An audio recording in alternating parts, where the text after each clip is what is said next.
Tama nga pala. Ilang araw na kalipas, nagsulat ako kay ama tungkol sa pagpawalang bisa ng kasunod sa kasal. Kailangan ko pa bang hintayin ang tugon? Binibini! Tinanggihan ng pamilya Jiang ang pag-urong sa kasal. Ngayon, gusto kang makita ni Ginoong Jiang. Ikaw isang kagalang-galang na dalaga, ngunit ganito mo ako pinapahiya. Anong klaseng asal yan? Ginoong Jiang, bakit ka nagre-reklamo? Kumakain ba ako ng bigas ng pamilya mo? Tiyan, may huwag kang magbiro. 3 taon kitang hinintay. Iniwan ko pa ang pwesto ng pangunahing asawa para sa'yo at kukuha na lang ako ng ibang babae para magkaanak. Ano bang ikinagagalit mo? Nagmamadali kang mag-asal ng iba para lang magkaanak? Pakiramdam mo ba hindi ka naabot sa edad na 21? Pagpasok mo sa Jiang Mansion, naging bastos ka na. Pati bibig mo, puro masasakit na salita. Pagkalipas ng 3 buwan, iyan ang araw ng ating kasal. Sa totoo lang, darating din ang ikatlong prinsipe at ang marangal na konsorte para mamahala. Kaya siguraduhin mong maayos ang asal mo. Huwag mong ipahiya ang pamilya Jiang.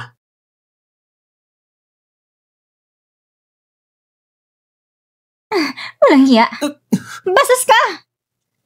Mula pa noon, nabalita na ng Ginoong masamang balita nang malaman ng amang ginawa ng Ginoong Jiang. Nagdilim siya sa galit. Sinabi niya dapat mo na lang putuloy ng kasal. Kung pipilitin ng pamilya Jiang pamilya mo, handa kami sumunod sa gusto mo, Binibini. Iyan talagang gaya ng kapatid kong yon. Binibini, ginagamit pa niyang marangal ng konsorte at ang ikatlong prinsipe para takutin ka. Pwede pa ba nating itigil ang kasalang ito? Pwede. Kahit ano pa. Ang bagay tungkol sa pag-uro ng kasal, kailangan natin gumawa ng ibang paraan.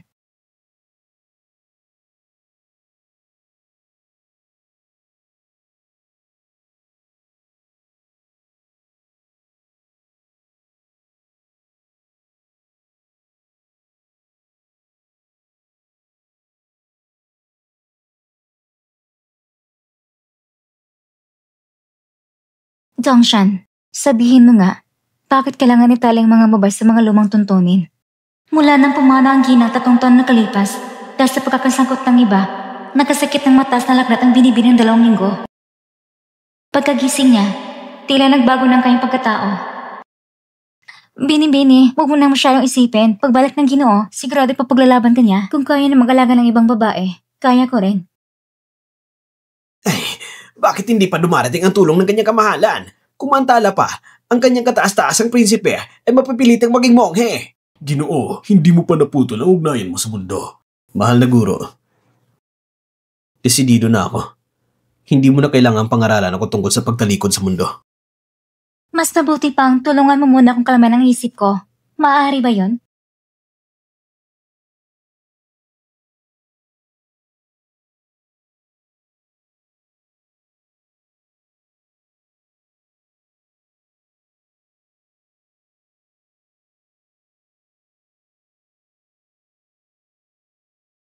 Ang Buddha ay tumutulong sa may kapalaran kung gano'ng kalakas ang ating ugnayan.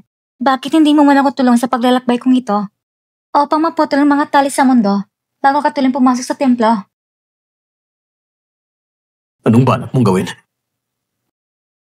Gawin? Ano sa palagay mo? Kung ayaw ng pamilya dyan ang bawin ng kasal, gagawin ko sila mismo mga makaawa. Hindi ba't pagtatakip lang naman ito? Sino bang hindi marunong magplano ng kasal? Ako may isang bagay na bumagabag sa isip ko. Pwede ko bang hiramin ang batang monghe mo? Babae, ako'y isang monghe. Mga tao! Italo niyo itong disenat ko pamunghin ito. Gusto ko siyang magati sa akin sa templo. Akong bahala sa kanya. Ikaw ang bahala sa akin? Gusto ko siyang magati sa akin sa templo. Akong bahala sa kanya. Ikaw... Anong pinakain mo sa akin? Ang amin nilim na gamot mula sa pamilya mo. Huwag kang gagamit na yung panlalakas. Kung hindi, babalik na lang epekto. Ay nako, alam ko naman kung magmumonghe ka, may malasakit ka sa iba. Kaya naman, tulungan mo na lang ako. Tulungan mo ako malampasan pagsubok na ito. Ayos ba? Pagkatapos, pipili ka lang kailan ng lupain o bahay na gusto mo. Ipapagawa pa kita ng isang lugar na mas malaki pa kasi sa Loyan Temple. Bitawan mo ko at kakalimutan ko na nangyari ito. Hindi pwede. Kung papakawalan pa kita, saan pa kung makakaroon ng ganitong tapat na lalaking panlabas? Bakit ba puro mga inutil kayo? Ay naku, mahal na prinsipe. Huwag niyo po kami sisihin. kapag kayo po'y nagpakalbo, puputulan kami ng ulo. Ha? Hindi mo kailang magulat. Hindi nakakaya na mataas sa mga bantay kung bihasa sa limang kaharian. Bata ka pa, pero gusto mo na magmonghe. Malamang, tumakas ka lang, hindi ba? Hulaan ko. Ang mga tauhan mong yan, gustong-gusto nilang dalhin kita ngayon din. Guro, totoo bang mananatili ka na lang na walang gagawin? Lahat na itinagda ng tadhana, hindi na kayang pigilan ng tao. Huwag mo nang tingnan ng pinuno. Kung may alam ka lang sa mundo, maintindihan mo sana. Na ang tulad mo may marangal na asal at galing sa isang kilalang pamilyaro ay wala pang anak. Kung pipilitin ka lang pinuno na magpakalbo, palalampasin ba siya ng pamilya mo? Ibig sabihin, ang pagsubok sa akin ay peke lang? Huwag mo na yung isipin. Sumama ka na lang sa akin pauwi ng palasyo ng 10 araw. At ipapangako ko, pagkatapos nun, kahit anong gusto mong gawin, gawin mo. Kung gusto mong magmonghe, sige, lahat ng yan, ako nang bahala. Huwag kang magsalita ng kayabangan. Wala kang magagawa, napili lang kita. Ayusin mo ng mga gamit mo, babalik tayo bukas.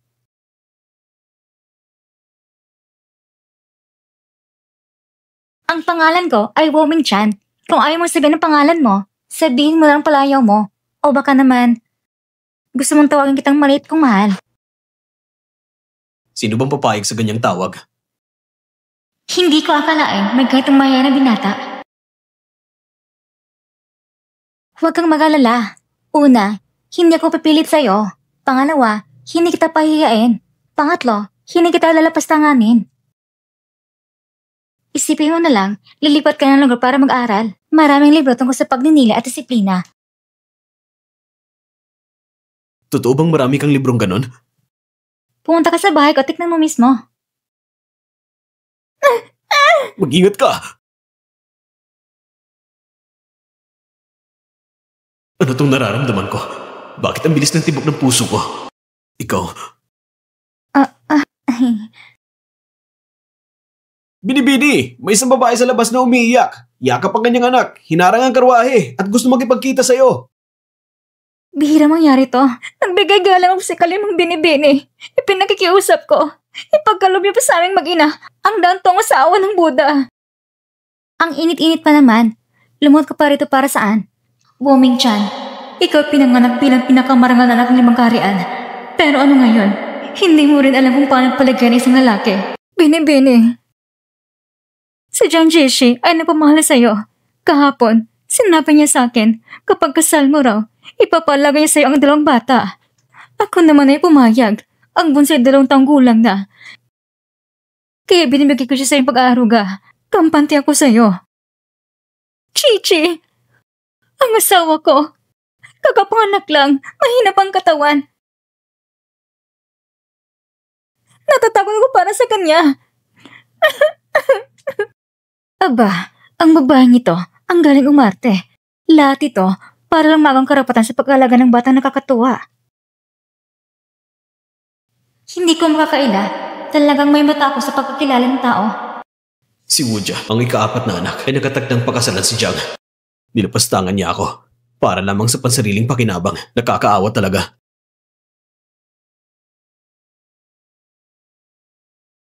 Sino nakakaawa? Huwag mong sabihin isa ka rin sa mga lalaking naluloko sa power-effect ng mga babaeng tuso. Ano? Sige ka lang dyan. Ngayon, tuturuan kita. Kung anong tunay ng kahulugan ng mapanilang na babae. Mga tao, ang bata ay walang kasalanan. Bigyan ng buhay ang anak ni Jiang Jizi. Binibining Son, kahit anong plano ng matatanda, hindi dapat isinasangkot ang sanggol para lang kasangkapan sa pagkikipagtagisan.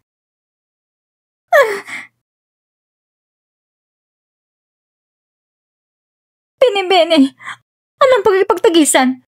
Hindi ko po naintindihan. Noong una, ang pamilya niyong Sun at si Wang Hu ang nag-utos na papasukan ng mga salan sa piging ng tag-init. Sa loob ng isang araw, nawalan ako ng ina at asawa. Kung hindi dahil sa may mahalagang dala ako noon, baka ako may hindi nakaligtas sa kamatayan. Maging aking pamangkin at pamangking babae, sa murang edad, ay naranasan na mawala ng ina. Ang kanilang ama ay nasa hangganan, nagtatanggol ng bayan. Kaya't sa akin lamang, bilang tiyahin, sila lang kasama upang magluksa para sa kanilang ina. Tatlong taon kong inalaga ng mga bata. Ayaw ko magkita sila magdurusa. Kung hindi dahil sa tunggal yan sa pagmamahal, sa tingin mo ba, ganang kalupit ang puso ko? Ako? Ano ba yan? Sa babaeng tulad niya, anong dapat kaawaan? Noon, ang kanyang ama mismo ang siyang pumatay sa mga kababaihan ng pamilyang Wu. Oo, kung tutuusin, ang babaeng ito ay ano rin sa tiwalang opisyal. Hindi talaga siya inosente. Kaya dapat lang magalit ang taong ito. Dapat siyang sumigaw. Bakit hindi na siya sumunod sa itinakdang kapalaran? Binibining Song, anuman ang iyong hinanakit, hindi mo dapat gamitin ang sanggol. Ang iyong ginagawa ay lubhang nakakagalit. Sinamantala mo pang wala ang ama't kapatid ko sa hangganan, minamaliit ako, isang dalagang nag-iisa sa pamilya. Binibini, ang Duke at ang Young Master ay kasalukuyan. Nakikipaglaban. Kung malaman ng Duke na naprotektahan niya ang Jiangdong pero hindi ang nag-iisang anak, gaano siya maghihirap? Ang mag-amang Wu ay nakikipaglaban sa hangganan. Kung wala ang pamilya niya, bakit niya ako hahayaang maging kirida, sirain ang kabataan niya? Walang hiya, maging kirida ng iba, tapos linoloko mo pa kami. Walang katarungan. Dahil hindi ko kaya, hindi ako susunod sa pambubuli mo sa akin at sa pamilya ko. Anong ibig mo? Hayop ka! Dapat sana ay napatay ka na! Tigilan niyo na ang pagbabato, Wu Mingtian. Ano itong ginagawa mo? Lumabas ka rito. Huwag kang mag-alala o kumilos. Umupo ka. Di ko hahayaang saktan ka ng pamilya Jiang. Hindi ko alam iniisip mo. Ikaw problema ko ngayon.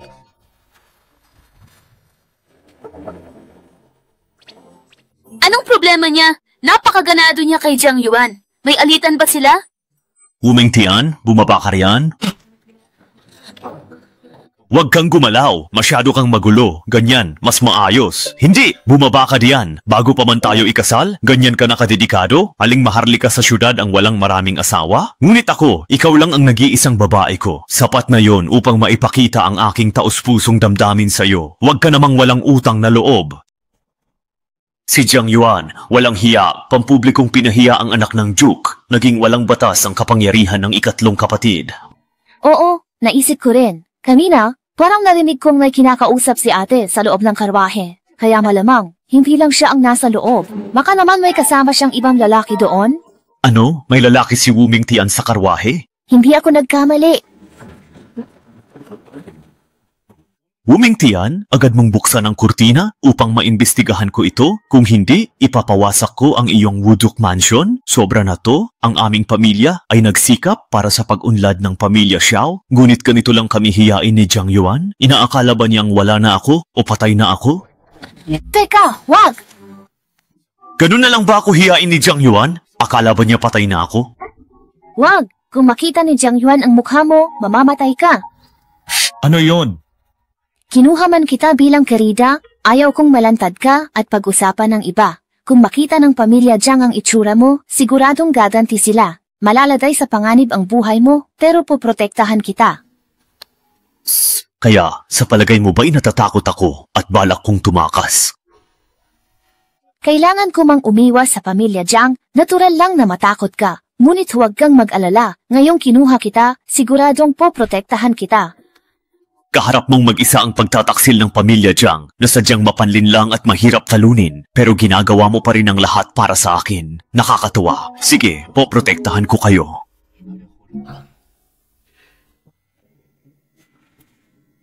Mengxiang Gifu, ilabas ang signal flare, tawagin ang mga mansion guard ng Wu. Kung may haharang, ipakita ninyo na hindi palamuti lang ang mga mansion guard ng Wu. Sige, young lady. Wu Mingtian, huwag mong hayaang mahuli ko ang iyong tunay na ama. Wu Mingtian. Nasaan si Xiaoyu? Magiging kirida ako. Pag di ka umuurong sa kasal, di na tayo magkikita. Wu Mingtian, huwag kong mahuli ang ama mo. Mengxiang, magpalit tayo ng damit mamaya, baka bumalik sila. Opo, Binibini, narito na po tayo. Little Scholar, narito na tayo, nahihiya ka na naman. Nung nandito si Jiang Yuan, hindi ba't ang init ng pagtanggap mo sa akin?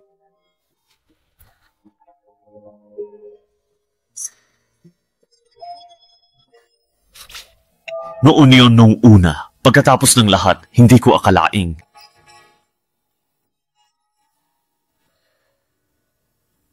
Bakit pula yung tenga mo? Mapalad ang may ganitong klasing pamangkin na manugang. Napaka-inosente, hindi ko lang alam kung ang pagiging inosente ay totoo o sinasadya lang. Kung gusto mong kanselahin ang kasal, huwag ka nang umarte pa. Aking munting pakwan, huwag kang mag-alala, paniguradong poprotektahan kita nang walang kapintasan habang buhay.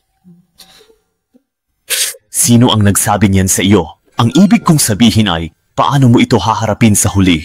Ang iyong bayaw ay isang meritorious official. Hindi nila kayang kumilos para sa iyo. Maaari kang humingi ng tulong sa emperador. Bago pa tuluyang masira ang iyong reputasyon, pigilan mo na ang pagkasira nito. Nag-aalala ka ba para sa akin? Munting pipino, kahit hindi ako palaging pinakamaganda, disente naman ang aking hitsura at karapat-dapat ako sa iyong gwapong mukha. Isa pa, kung magiging akin ka, mayroon kang magiging matibay na suporta mula sa tanggapan ng Duke. Gayunpaman, gusto mo pa ring iwasan ko ang anumang masamang maaaring mangyari? Ang tulong at suporta ng Duke ay maaaring maging kaakit-akit sa ibang tao. Subalit para sa akin, isa lamang itong panlabas na biyaya. Matagal na ring mahusay ang emperador sa pagbabalanse ng kapangyarihan. Nabalitaan kong mahina raw ang Crown Prince at hindi nakikisama sa usapin ng korte. Siya marahil ang talunan sa imperial power struggle. Sino nagsabi mahina ang Crown Prince? Matagal nang di nakikialam ang Crown Prince sa pamamahala. Diba't gusto niya pero hindi kaya. Dalawa lang ang tagapagmana ng emperador. Di maaasahan ang Crown Prince, kaya sa Third Prince siya papanig at angkan ng Third Prince ang pamilya Jiang. Tutulungan pa ba ako ng emperador na kanselahin ang kasal sa pamilya Jiang? Oh, sigurado. Ikaw na tumalikod sa mundo, paano mo mauunawaan ang liku-likong daan ng imperyo? Sobra ka na. Kilala mo ba kausap mo?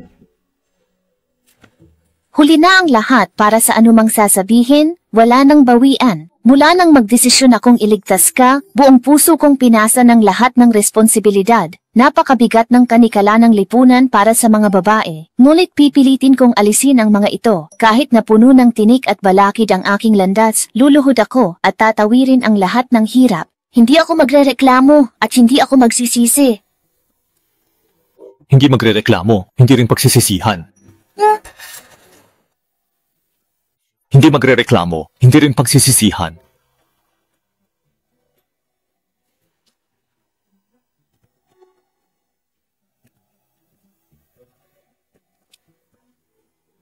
Meng Xiang, sundin mo ang aking utos. Ipunin ang lahat ng mansion guard mula sa Duke ng Mianwu at tiyaking mapoprotektahan ng husto ang aking concubine. Sa panahong ito, dodoblehin ang sahod ng aking mga tauhan. Kung may sino mang sumuway sa aking utos, ang buong pamilya nila ay ipapatapon.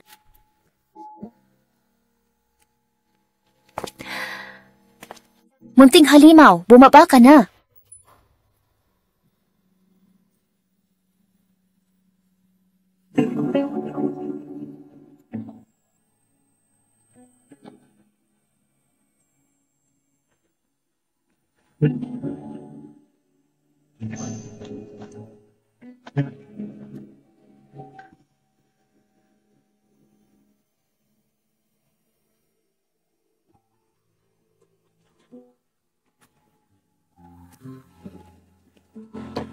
Narinig ko na iyan daw ang aklat na tutulong sa akin para makapagsimula sa aking paglinang, kaya doon na tayo dumiretso.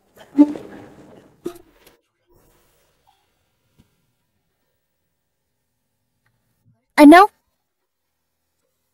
Young lady, nakasunod sa atin ang Royal Guard. Bakit naman darating ang Royal Guard? Di ako takot, pero bakit sila ang bilis dumating?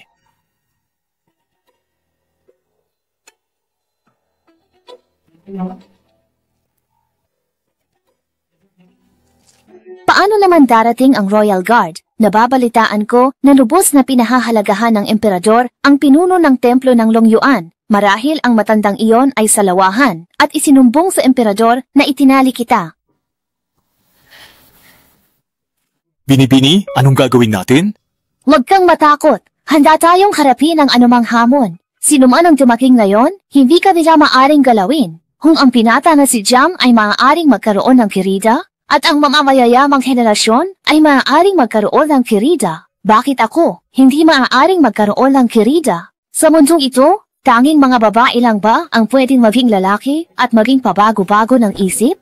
Ihatid mo muna ang kirida ko sa mansyon. Ako na ang bahala sa iba, ha?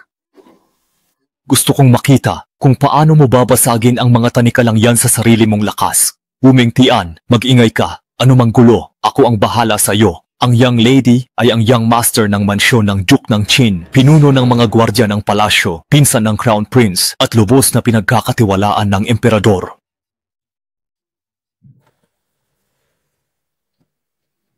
Akala ko mga taga-pamilya Jiang ang darating, hindi ko inasahan na mortal nilang kaaway pala. Iginagalang na Qinshizi, maaari ko bang itanong kung bakit naparito kayo sa aking mansyon kasama ang iyong mga tauhan? Nag-aalala ang kamahalan sa iyong kaligtasan, kaya ako'y ipinadala upang tumulong. Nagpadala ang emperador ng Royal Guard dahil ba sa akin? Kanina, narinig kong gumamit daw ang young lady ng 100 tagapagbantay sa mansyon para lamang sa isang kirida. Ang Shinjuku's Mansion ay sumusuporta sa Crown Prince, ang Jiangjuku's Mansion naman sa Third Prince, kaya matagal na silang magkaaway. Ito'y pagkakataon para pabagsakin ang pamilya Jiang. Medyo kakatwa, pero galit lang ito sa Jiangjuku's Mansion. Sigurado akong nabalitaan mo na ang mga nangyari nitong mga araw, Young Master Qin. Oo, malaking usapan ito at maging ang kamahalan ay hindi natutuwa sa mga ikinikilos ng pamilya Jiang. Kinukuhang concubine ni Young Master Jiang ang anak ng taksil. Ilang beses akong nakipag-ayos na kanselahin ang kasal, ngunit ininsulto lang ako. Akala nila'y wala akong kakampi at pinaghubad pa ako. Kailanman ay hindi ko naranasan ang ganitong kahihiyan. Ginagawa ko ito upang makita ng buong syudad kung kaya niyang magsimula ng gulo. Tiyak na kaya ko rin siyang bigyan ng mas matinding gulo. Kung siya ang nagsimula, ako ang tatapos. Matagal ng palihim na naglalaban ang pamilya ng Duke ng Qin at ang pamilya ng Duke ng Jiang, ngunit hindi ko nagawang iparanas kay Jiang Lian ang ganoong kalaking kapahamakan. Hindi ko inaasahan na madali lang itong magagawa ng dalagitang ito. Ang ginawa ni Binibining Wu ay talagang kahanga-hanga, pero dahil na rin ito sa labis na pang-aapi ng pamilya Jiang, huwag kang mag-alala. Naiintindihan ko ang iyong hinanakit at paghihirap. Tiyak na ipaparating ko ito ng tama sa kamahalan. Pinatawag ka.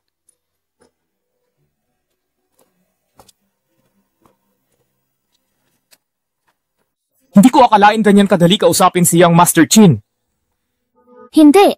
Ang pamilya Qin at pamilya Jiang ay may kanya-kanyang pinagsisilbihan, hindi sila magkasundo. Nitong mga nakaraang taon, malakas ang ikatlong prinsipe, kaya palihim na ginigipit ang pamilya Qin. Ngayong nangyari ito, gusto nilang manood ng gulo, at para na rin gamitin ito para isumbong ang pamilya Jiang sa emperador. May kinalaman ito sa pamilya ng hari, tayo. Nagpumilit akong kanselahin ang kasal, kaya kagalit ko na ang ikatlong prinsipe. Ngayon, kailangan kong gamitin ang pamilya Qin para mapalapit sa Crown Prince. Sa ganoong paraan lang mapoprotektahan ang pamilya Wu ko, kaya hindi ako nag-aatubiling bigyan ng alas ang pamilya Qin. Kamakalan.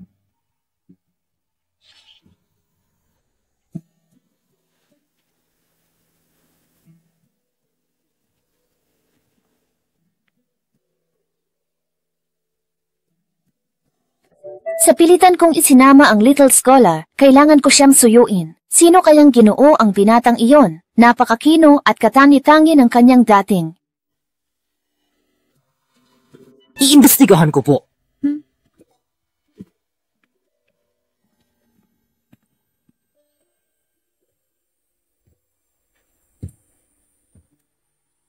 Sige, mahal, nagugustuhan mo ba ang bulaklak na ito? Pipitasin ko ito para sa'yo?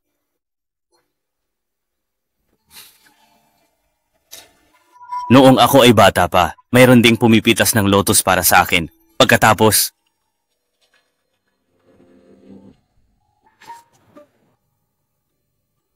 Anong nangyari pagkatapos noon? Ano ang sunod na nangyari?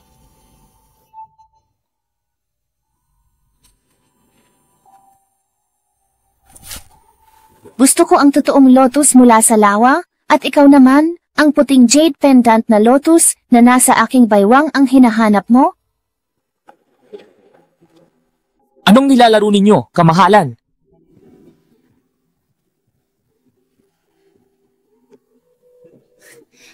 Kuya, bakit ka nag-iisa rito? Tara, laro tayo. Makipaglaro sa akin, alam mo ba? Kuya, ang ganda ng iyong jade pendant sa baywang. Maaari ko bang ipagbalik sa lotus na hawak ko?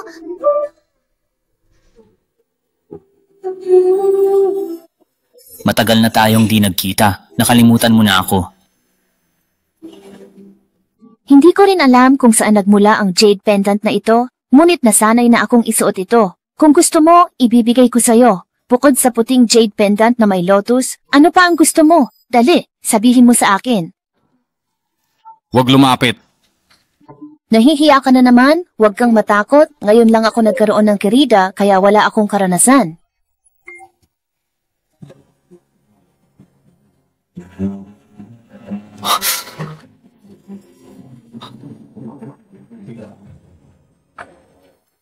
Ganito ang ugali ko pero gusto mo pa rin ng pangalawang beses? Sa buong buhay ko, ikaw lang ang nagustuhan ko. Wala kang galang. Ang linyang yan, paano ba sinasabi sa mga nobela? Aking mahal, suotin mo ang aking jade pendant at mula ngayon, ikaw ay sa akin na. Kailangan mong panatilihin ang iyong dangal bilang isang lalaki. Bawal kang tumingin sa iba at lalong bawal kang magpahawak sa ibang babae basta't ikaw ay masunurin. Kahit sinong lalaki, di ko titingnan. Ikaw lang ang mamahalin ko. Sinong gusto?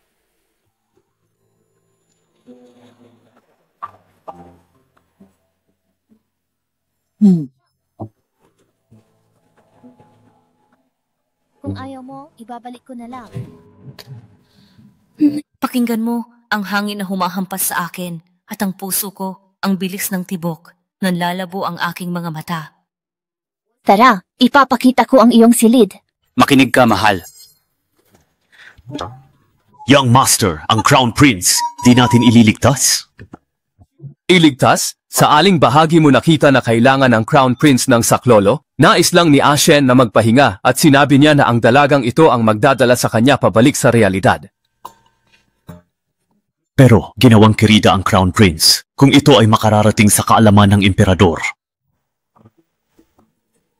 Babalik na tayo sa palasyo. Kamahalan, nakita ko po ng malinaw. Kusang loob na sumama ang Crown Prince sa dalaga ng pamilyang Wu. Kalokohan. Ito'y kalokohan. Zisu, bilisan mo at kunin ang... Anong kalokohan? Si Shen natin, laging umiiwas sa babae at nais mag-aral. Ngayon, kusa siyang sumama sa babaeng yan mula sa pamilya Wu. Ibig mong sabihin, may gusto si Shen sa dalaga ng pamilya Wu? Pero para siyang kinuha para maging isang concubine. Mahal na hari, sa tingin ko ayos lang yan. Mas mabuti kaysa magpari siya. Kung magagawa ng babaeng yan na ibalik ang anak natin sa mundo, baka magkaapo pa tayo. Haha, totoo nga yan. Kung talagang gusto siya ni Shen, dapat ikansela ng hari ang kasal ng dalaga ng Wu. Ang pamilya Jiang ay meritorious official din. Hindi maaaring dahil hari ako, kukunin ko ang manugang ng isang meritorious official. Sisirain nito ang loob ng iba pang opisyal at kukontrahin tayo ng mga scholar. Ang kasunduan sa kasal na ito, ako. Dapat pumayag ang pamilyang Jiang. Kamahalan, malaki ang epekto ng ginawa ni Binibining Wu. Hindi ito palalampasin ng pamilyang Jiang. Ang pamilyang Jiang. Kinuha nila ang anak ng isang kriminal para maging concubine at gumawa pa ng malaking gulo. Hindi nararapat sa isang pinuno ng opisyales. Shunhai, dalhin mo ang mga tao sa pamilyang Jiang at bigyan sila ng matinding babala. At ikaw, Zisu, magpadala ka ng ilang mapagbantay na tao upang pagmasdan ang pamilyang Jiang. Tiyakin mong hindi masaktan ang aking Crown Prince at si Binibining Wu. Masusunod po, kamahalan. Ngunit ginangwang, hindi pa po kilala ng panganay na anak ng pamilyang Wu, ang Crown Prince. Dahil sa pagmamadali nilang dukutin siya, maaaring hindi pa niya nabatid ang tunay na pagkatao ng Crown Prince. Ang aking pangamba ay pagkatapos nito.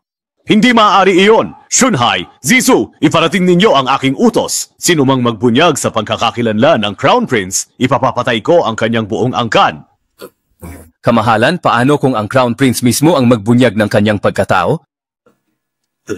Hindi magsasalita si Shenger. Matagal na sana siyang nagsalita. Siguro, nagpapakasarap pa siya kasama ang dalaga ng pamilya Wu.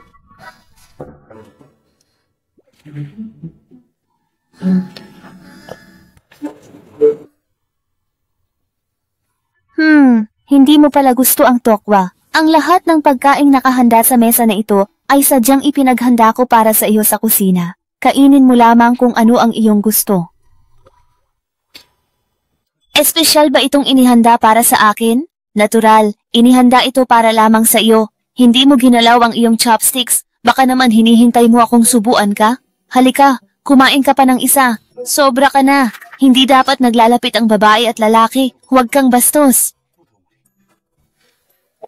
Hindi ba't kumain ka na kanina? Ginawa kitang concubine. Sa tingin mo ba'y mahalaga pa sa akin ang mga pormalidad na yan? Kalokohan. Kung magpapatuloy ka, ako'y... Ano? Kakaiba, walang nagawa sa babaeng yan. Binibini, ang asawa ng Juk ng Jiang ay dumating. Bakit po siya nandito? Masama bang paalisin siya?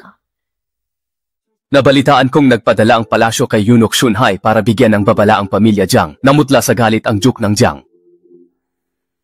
Ang pamilya Jiang, na kinikilala bilang scholarly family na may reputasyon sa mga opisyal, ay sinermonan ng emperador. Mas masahol ito kaysa pagbawas sa sahod, kaya malamang ay naparito sila para kansilahin ang kasal. Mahusay ka, Binibini. Malaki ang kawalan ng Jiang kaya sila narito para kansilahin ang kasal. Nais ng pangatlong kapatid ang trono. Bakit na yun pa siya aatras sa kasal? Kuya, halika, sabay tayong tumingin. Ngunit kayong dalawa, mauna na lang muna kayo doon.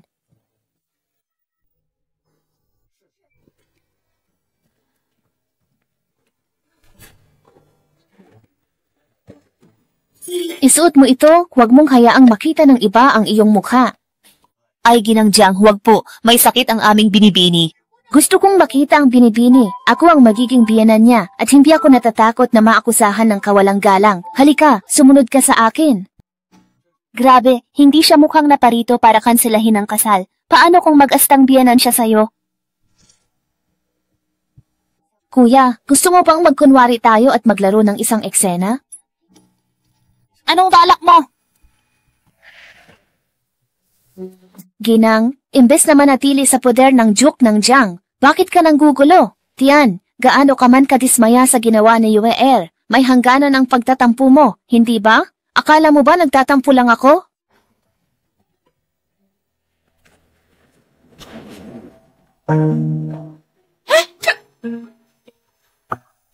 Ang lakas ng loob ng babaeng yan!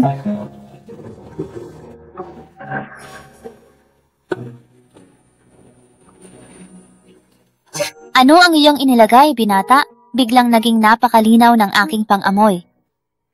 Mayroong sinag ng liwanag na kumakalat at sumisikat sa bawat pagtibok ng aking puso.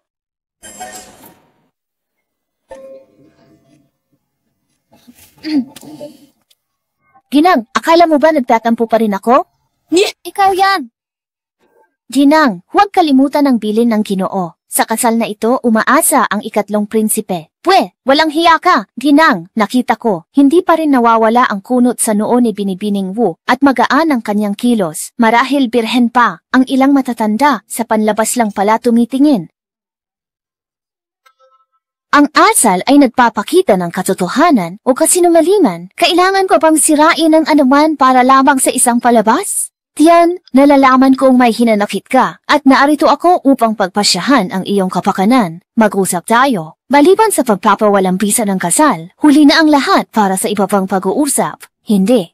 Hindi pa huli. Naku, Weng Tian, ikaw ang nakita kong lumaki. Medyo malikot ka, pero ang pagiging kalmado ng anak kong si Yue Er ay bagay na bagay sa'yo.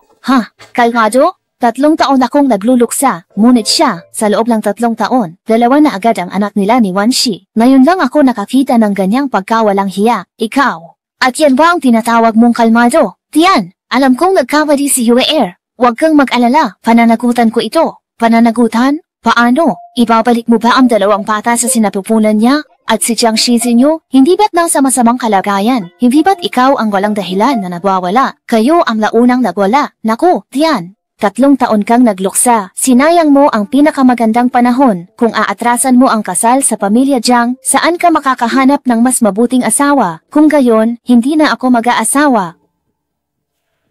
Kasama si Xiao Guagua, hindi ako maglilingkod sa biyanan o magtitiis sa bahay ng iba. Sa tingin ko, mas mabuti iyon. Kabalastugan! Ha? Mas matanda ako. Nagpunta ako rito para humingi ng tawad. Ano ka ba ang gusto mo? Hindi po ako karapat-dapat. Sa ngayon, ang gusto ko lang ay putulin ang anumang ugnayan sa pamilya Jiang. Huwag kang padalos-dalos. Huwag mong kalimutan. Nasa hangganan ng iyong ama't kapatid. Kung wala ang aming pamilya Jiang, hindi ka ba natatakot na baka hindi na sila makabalik? Hindi ka ba natatakot na hindi na sila makabalik? Grabe si Madam Jiang. Akala ba ng pamilya Jiang kaya nilang manipulahin ang emperador gamit ang kapangyarihan? Kailan ko sinabi iyan? Paanong nagkaroon ng ganito kalakas na dating ang isang gigolo na palamunin lang? Tama si Xiao Guagua. Ginang Jiang, ang aking ama't kapatid ay nagbabantay sa kaharian. Ang emperador ay mabait at may panunumpa sa aking ama. Kaya bakit niya sila pababayaan? Bakit kami aasa sa pamilya Jiang sa korte? Ikaw! Puro plano ang sinasabi ko. Huwag mo lang isipin ang sarili mo. Isipin mo rin ang mga anak mo. Pakasalan mo ang aming yuaner. At pagkapanganak ng anak nyo, magkakaroon na agad siya ng titulong Duke na minana sa aming angkan. Ano naman ang maibibigay ng vixen na yan sa anak mo? Huwag mo akong linlangin gamit ang titulo ng Duke. Sa pagiging mapanlinlang ng anak mo, hindi natiyak kung mananatili sa kanya ang titulong iyan. Tapos gusto mo pang tiisin ko ang kahihiyan sa inyong pamilya. Aba! Ang aking Xiao Guagua ay gwapo at mabuti. Ang aming mga anak, sa sarili nilang galing, ay magiging makapangyarihang opisyal, pangalawa sa emperador, higit sa lahat. Mas mahusay iyan kaysa sa walang kwentang titulo ng Duke ng pamilya nyo. Anak natin? Oo, anak natin. Anak natin? Oo, mga anak natin. Itong binatang ito, sa kabila ng pagiging tahimik, ay napakagaling umarte sa mga mahahalagang sandali. Xiao Guagua, tandaan mo, napakasilosa ko. Ang anak nilang lalaki ay marumi na. Ayoko sa kanya, ikaw ang gusto ko. Ang dami mong sinasabi! Dahil lang sa hamak na lalaking iyan, ganyan mo hiyain ang yuaner ko. Tanungin mo ang mga tao rito kung mas karapat-dapat ba siya kaysa sa yuaner ko. Ang anak niyo ang hindi karapat-dapat. Sino sa tingin niyo ang hindi karapat-dapat? Paano po ang ginang? Hay! Ang inyong kasal ni yuaner ay nakagkasunduan na 5 taon na at pinaghintay mo pa siya ng 3 taon. Hindi papayag ang pamilyang Jiang sa pagpapawalang visa. Kahit umabot sa emperador, kailangan ninyong tuparin ang kasunduan sa kasal. Kapag lalo kang nagwawala, mas magiging mahirap ang buhay mo sa pamilya Jiang. Pinapayuhan kita na... Hindi ko kailangan ng payo mo. Kung hindi naman tutol ang pamilya Jiang, may 3 buwan pa. Sabay kaming ikakasal, isasama ko ang anak namin ni Xiao Guagua sa kasal. Hayop! Napakawalang hiya mo! Hayit ka! Nakakahiya. Ang galing naman niya. Walang hiya ka. Paano mo nagawang sipain ako? Alam mo ba kung sino ako? Mga bantay. Kaladkarin niyo ang walang galang na ito sa dukesa at paluin hanggang mamatay. Paluin ako hanggang mamatay? Sa tingin ko, wala kang karapatan. Ako ang tiyahin ng 3 prinsipe. Hindi ko ba kayang labanan ng isang kirida na tulad mo? Mga bantay! Ginang Jiang Duke, nasa pamamahay ka ng mga Wu. Munting Ginoo, bumalik ka na sa pamilya Jiang. Gugwang tiyan, sisirain mo ba relasyon natin sa pamilya Jiang dahil lang sa isang vixen? Go! Magtipon ka ng 100 gwardya at ihatid si Ginang Jiang sa kanyang pamamahay. Tara na! Wampian! Paano mo nagawa sa akin ito? Aray! Binibini, ano ang gagawin sa mga handog ng pamilya Jiang? Ang lahat ng ito ay dapat ipunin at dalhin sa silid ni Xiao Gua upang magsilbing kanyang dote. Sa ganitong paraan, hindi ko na kailangan pang magtanim ng sama ng loob sa pamilya Jiang. Bukod dyan, magdadala ka ng sugo sa tahanan ng Qin upang ipaalam kay Young Master Qin na sa loob ng 3 araw ay dadalo ako sa Royal Autumn Banquet. Sa araw na yon, pakisuyo, ipakilala niya ako sa Crown Prince. Binibini, Nagpadala na kami ng mensahe sa pamilya Qin, ngunit dahil tinanggihan natin ang kanilang pabor dati, may pangamba akong. Bakit matatakot? Ang kaaway ay magiging kaibigan. Dahil walang utang na loob ang pamilya Jiang, papaboran ko ang Crown Prince. Panigurado matutuwa rin ang pamilya Qin dito. Bini-bini, huwag mo nang sabihin yan. Kung umabot yan sa emperador, maaari kang maparusahan sa pagbubunyag ng lihim. Saka, balita'y sakitin ng prinsipe, hindi natin alam kung gaano pa siya magtatagal. Sino nagkalat na ako'y sakitin? Anong pakialam ko? Hindi ko siya pakakasalan? Kaya hindi mahalaga kung mahina siya o hindi magkatagal. 2 beses ka nang pumirma sa kasal. Kanino ka pa ba magpapakasal? Makikipagtulungan ako sa kanya para sa kapwa-benepisyo. Kapag matatag na ang posisyon ko at ng tatay at kuya ko, mamumuhay ako ng malay at walang hadlang habang buhay. Kung mananalo ang 3 prinsipe, wala nang iba. Ano ang pakialam ko kung sino ang nasa kapangyarihan? Habang ako'y humihinak, umiiral ang mundo. Kung maligaya ako, masaya rin ang mundong ito. Kung ako'y nalulungkot, ang mundong ito ay walang kabuluhan. Ako ang pinagmulan ng mundo. Ako ang pinagmulan. Ang dami kong taon ng paglilinang ng espiritual para lang marinig yan sa'yo. Humanga ka na! Natamaan lang ako sa mga sinabi mo. Natamaan ka na agad? Marami pa akong masasabi na tulad niyan. Kaya, Xiaobo, ipigil mo na yung pagkaingit mo. Kung hindi ka kalang iligtas ng paglilinang ng espiritual, ako na lang ang magliligtas sa'yo, pwede? Uwi na ko. Oh, ha? Ganon? Isa siyang kawili-wiling tao. Bini-bini, nagpadala kami ng mahigit 20 espiya, pero wala kaming nalaman tungkol sa pagkatao ng Ginoo na iyong pinoprotektahan. Hindi simple ang kanyang pinagmulan ng pamilya, baka hindi angkop ituring siyang tagalabas. Anong mali? May di ba kayang harapin si Wu Mingtian sa kabisera? Baka hindi naman siya ang emperador?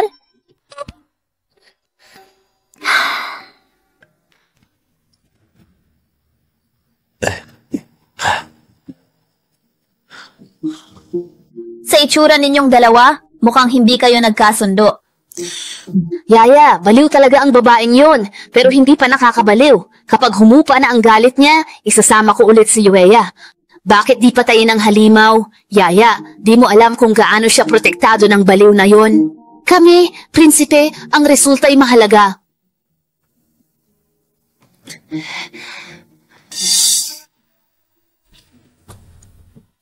Matagal nang may kaguluhan sa korte. Sa kayabangan ng 3 kapatid at ni Jukjiang, kailangang iparating ang balita kay Juan. Bantayan sila.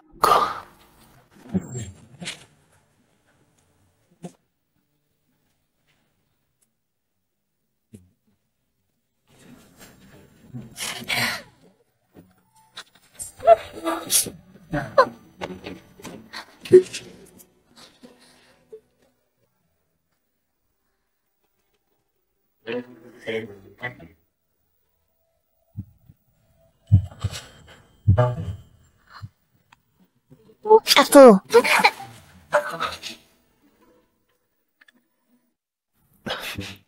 Bakit ka rito?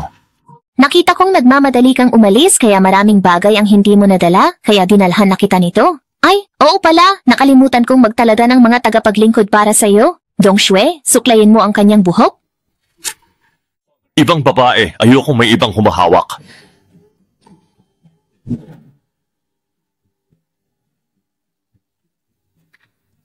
Dong Xue, kailangan kong humanap ka ng ibang tao. Sige.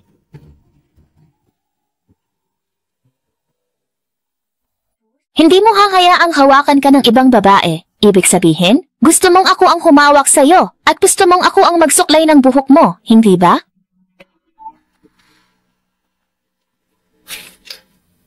Wala kang hiya! Napakadali para sa iyong sabihin ang mga bagay na yan.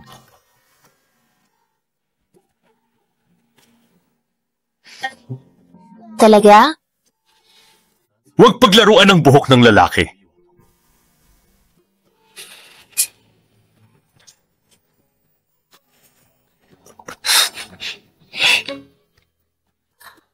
Paano naman naging basta-basta? Kayang-kaya kong panagutan ng lahat.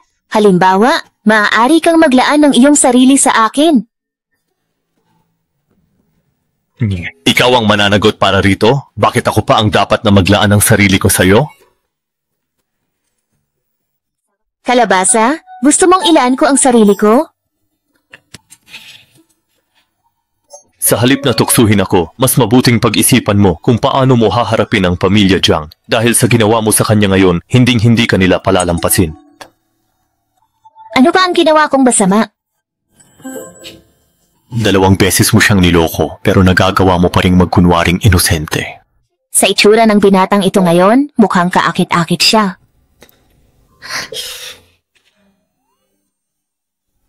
Anong tableta ang ipinainom mo sa akin? Ginamit ko ang panloob kong lakas para suriin ang ugat, pero walang senyales na nalason ako. Hawthorne honey pill yan. Hindi nakakalason at nakakatulong pa sa panunaw. Madalas ko yung ginagamit para suyuin ang pamangkin ko. Hindi ko akalain na epektibo rin pala sa isang cultivator na tulad mo. Kung ordinaryo ang anak ko, kasalanan ko. Kung gayon, paano akong madaling nakahuli sa'yo na may kakayahan namang suriin ang mga ugat sa kabila ng ganoong kahusay na pangangatawan? Bakit hindi ko na lang samantalahin ang pagkakataong ito para sabihin sa kanya ang aking pagkatao nang hindi na niya kailangang umarte ng ganito? Ako? Hayaan mo na. Dahil gusto mo nang maging monghe, siguradong meron kang alitan sa pamilya mo o merong sikreto tungkol sa iyong pinagmulan na hindi mo masabi? Kung ayaw mong magsalita, hindi rin kita pipilitin na magsalita. Nais mo bang manatili muna rito sa ngayon? Hanggat hindi ka isang espiya mula sa ibang bansa, sisiguraduhin kong iingatan kitang mabuti at walang mangyayaring masama sa'yo. Ano ba ang ibig mong sabihin sa madali? Gusto mo bang makipaglaro sa akin? Oh, gusto kitang kalaro? Bakit ayaw mong pumayag? Sabi ni Itay, kapag nag-asawa ang isang babae at inapi siya ng pamilya ng asawa niya, kaya niyang ipagtanggol ako. Kung hindi maganda ang trato sa akin ng ibang pamilya, pupuntahan niya sila. Pero kung sa pamilya ng hari ako mapupunta at hindi maganda ang trato nila sa akin, wala siyang magagawa. Ikaw lamang ang tanging kaibigan ko. Kung ipinagkasundo ka sa iba, hindi na kita makakasama sa paglalaro. Huwag mo na rin akong hahanapin pa mula ngayon. Simula noon, totoo ngang hindi na niya ako muling hinanap. Malinaw na ayaw niyang masangkot sa pamilya ng hari. Kahit sabihin pa, baka ayaw na niyang gamitin pa. Ano? Kasi dati, bago ito mangyari, Binibini, marunong siyang mag-ayos ng buhok. Ito. Mahal, tingnan mo. Manatili ka na. Ha? Sige, ikaw naman, husayan mo. Pagsilbihan ng binata, kada buwan, dadagdagan ko ng 3% ang sahod mo. Gagawin ko ang lahat. Kung ganoon, aking mahal na maliit na anghel, magpahinga ka na lamang ng husto at ikaw ay magpalakas.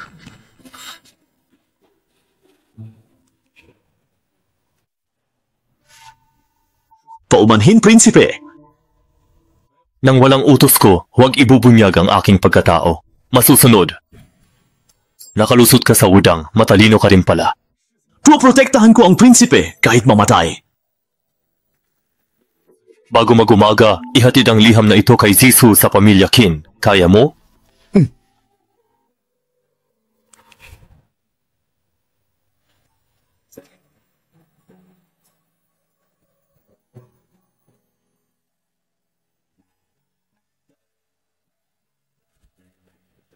Mahal ko, hindi kita masasamahan sa mga araw na ito. Kailangan kong dumalo sa piging ng taglagas ng palasyo.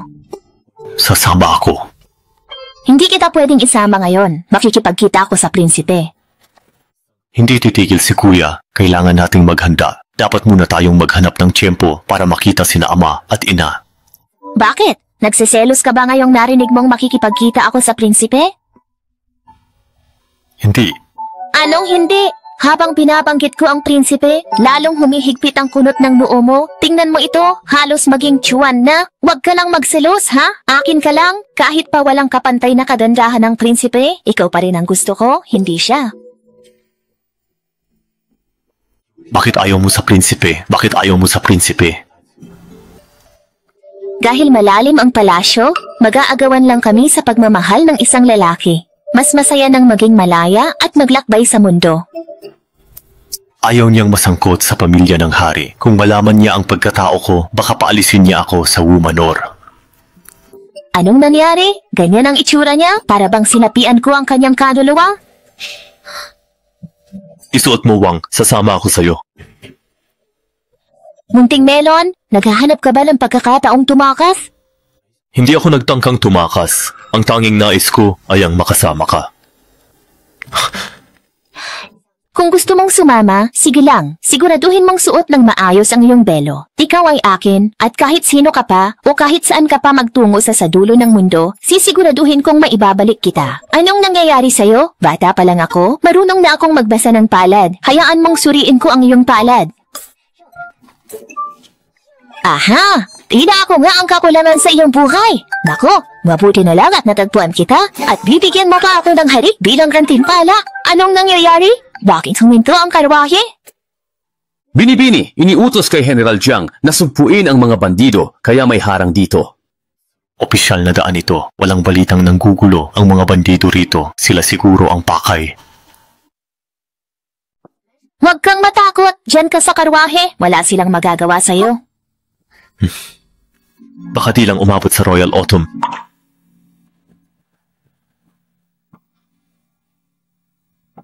Moxiang, anong sitwasyon na yon? Binibini, kinubkob na nila tayo sa loob at labas. Ha? Ang ikalimang kapatid, sa ilang araw na hindi natin pagkikita, mas lalo ka pang naging maningning at kaakit-akit. Tigilan na, anong gusto mo?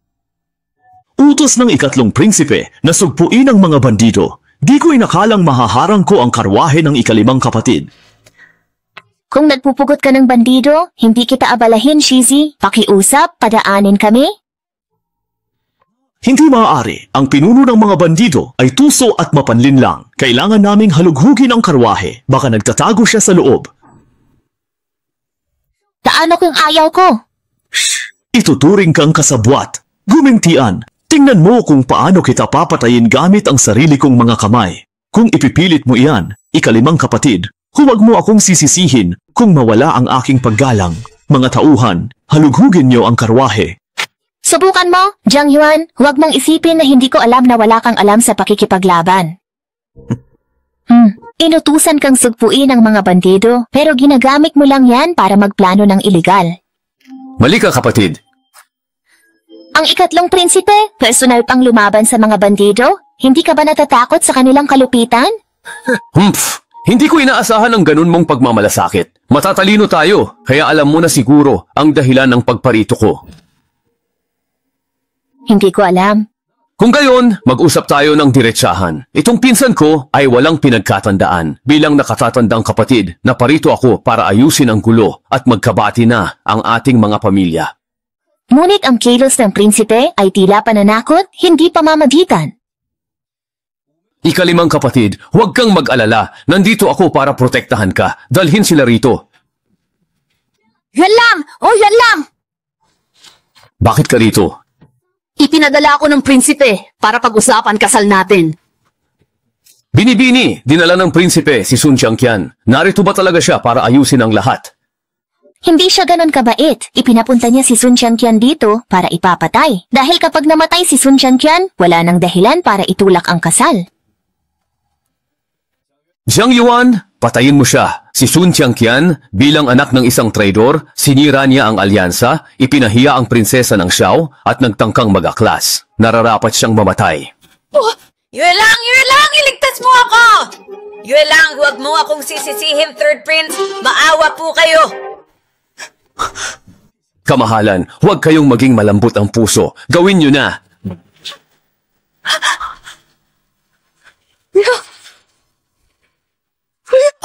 Wag.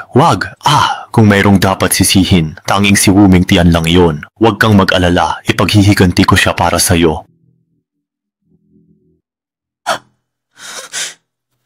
Para lang sa kapangyarihan, ang sama-sama ng kapatid ko, kasuklam-suklam. Binibining Wu, nasiyahan ka ba sa kinalabasan? Hindi ka karapat-dapat. Huwag mong ilagay sa akin ang dugo. Sa ulo ko, sa ganyang kasamaan. Di ka ba takot parusahan ng langit? Binibining Wu, Mukhang mali ang iyong sinabi. Ako'y narito upang tulungan kang makamtan ang katarungan. Ngayon na nalutas na ang problema ni Jiang Yuan, ang sa iyo naman ang kailangan nating ayusin. Tama ba?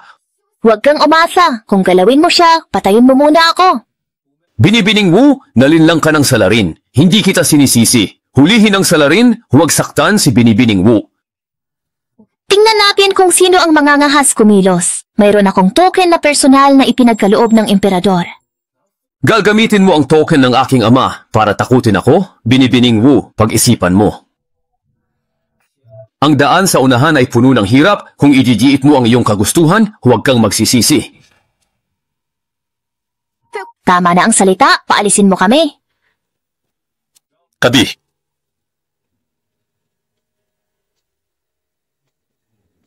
Kamahalan, papayagan mo silang umalis? Walang silbi. Nakalimutan mo na ang iyong misyon. Makinig kayong lahat. Sasama kayo sa akin upang sugpuin ang mga bandido.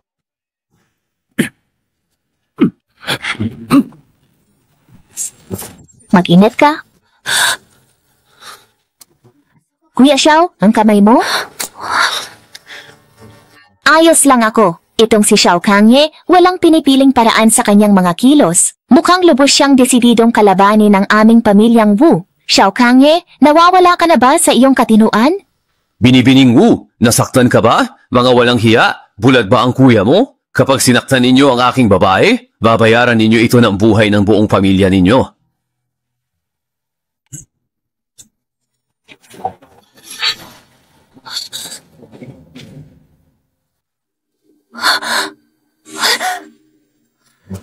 Teka, dati, ako palagi ang nagpoprotekta sa iba. Ngayon lang may isang lalaki na handang isantabi ang kanyang buhay para protektahan ako. Ang sugat mo? Ayos lang ako. Huwag mo akong alalahanin. Lumabas ka agad. Hindi, sabay tayo aalis. Hanggang kamatayan, ipagtatanggol namin sila. Wu Mingtian, kapag ang alipin mo'y humakbang, parurusahan ko kayo ng pagsuway. Patayin sila ngayon. Matagal kaming inaalagaan ni Binibini. Kung wala siya, matagal na akong patay. Ngayon, handa akong ibuwis buhay ko para sa kanya. Bagamat siya'y mapusok, ang mapagkaisa ang buong Wu, hindi dahil sa takot o kapangyarihan, ay hindi magagawa ng karaniwang babae. Menyaw, para makuha ang magnanakaw, unahin ang pinuno. Wu Mingtian, baliw, paano mo nautusan ang mga sundalo na saktan ako?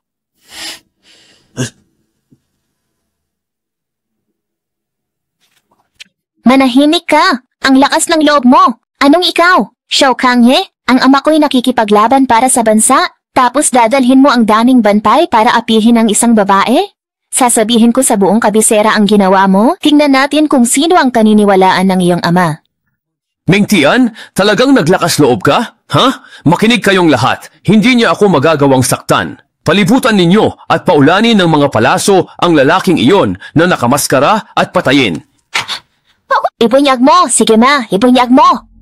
Tigil na! Ayaw niyo na bang mabuhay? Shinzisu, bakit ka nandito? Mahal na prinsipe, nasa hangganan ng ama at kapatid ni Binibining Wu. Ang emperador ay nag-aalala para sa kanyang kaligtasan, kaya inutusan niya ako upang protektahan siya. Paano binabantayan ni Zheng Shangqing ang aming pamilya? Sino ang pinoprotektahan mo? Shinzisu, ikaw. Nabulag ka na ba? Hindi mo ba nakita na binihag ang prinsipe? Tiyak na inabuso ng ikatlong prinsipe ang kanyang pagiging prinsipe at napilitan lamang kumilos si Binibining Wu.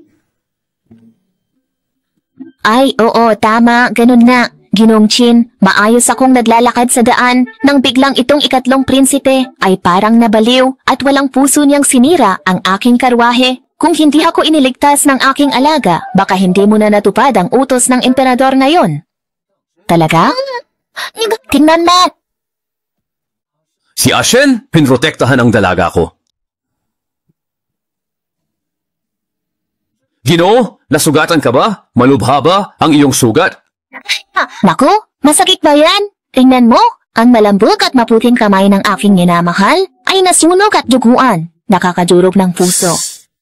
Ay naku, talagang nakakapangilabot ito. Bakit parang pamilyar sa akin ang tindig ng taong ito? Tungkol sa nangyari ngayong araw, ako mismo ang magbibigay ng tumpak na ulat sa emperador. Mga tao, bilisan ninyo at tingnan kung gaano karami ang nasugatan mula sa pamilya ng Duke ng Wu.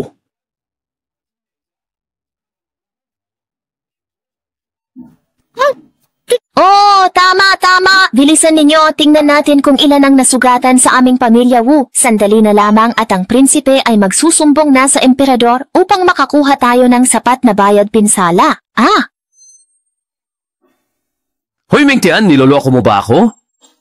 Ay oo, at kailangan mo ring bayaran ang kamay ng alaga ko, ha? Oo, kailangan itong bayaran at palitan ng lahat ng nawala. Prinsipe, bakit? Ayos lang, medyo namulikat lang ako. Ay, oo nga pala. Prinsipe, tingnan mo. Espesyal itong karwahe ko. Mabilis at inuupahan. 1,000 pilak ang halaga. Pero ngayon, sinira niya. Paano aabot sa 1,000 ang pagkayos ng karwahe? Tama, hindi ito 1,000 pilak dahil ang halaga nito ay 1,000 ginto. Huwag kang mag-alala. Ang nangyari ngayon ay ipapaalam ko mismo sa emperador at ang emperador na ang hahatol ng patas. Tama, napakabuti ng emperador. Ang prinsipe ay may matuwid na paninindigan, kaya't ang isang hamak na tulad ko ay hindi hahayaang malugi. Sayang lang, 1,000 ginto pa naman itong karwahe ko. Prinsipe, hihintayin kita. Tara!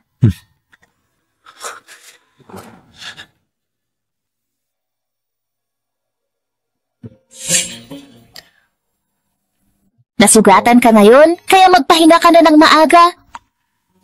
Maliit na sugat lang ito sa akin, hindi malala. Ang mga babae ay hindi dapat peklatan. Kailangan mong magpagaling mabuti.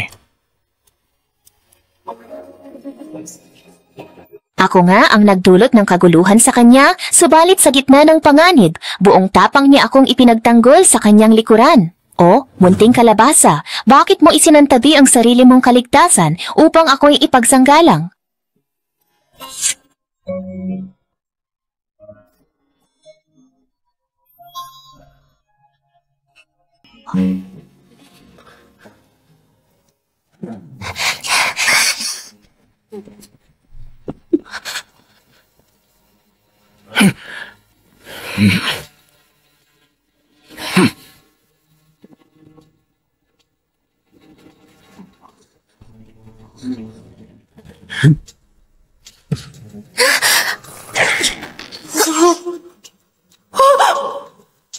Noong una, hindi ka rin ba katulad ko? Ang ikatlong prinsipe ay lubhang mapaghiganti at hindi niya madaling palampasin ang anumang bagay. Hindi ka rin ba nagkaroon ng laban sa kanya dahil sa akin?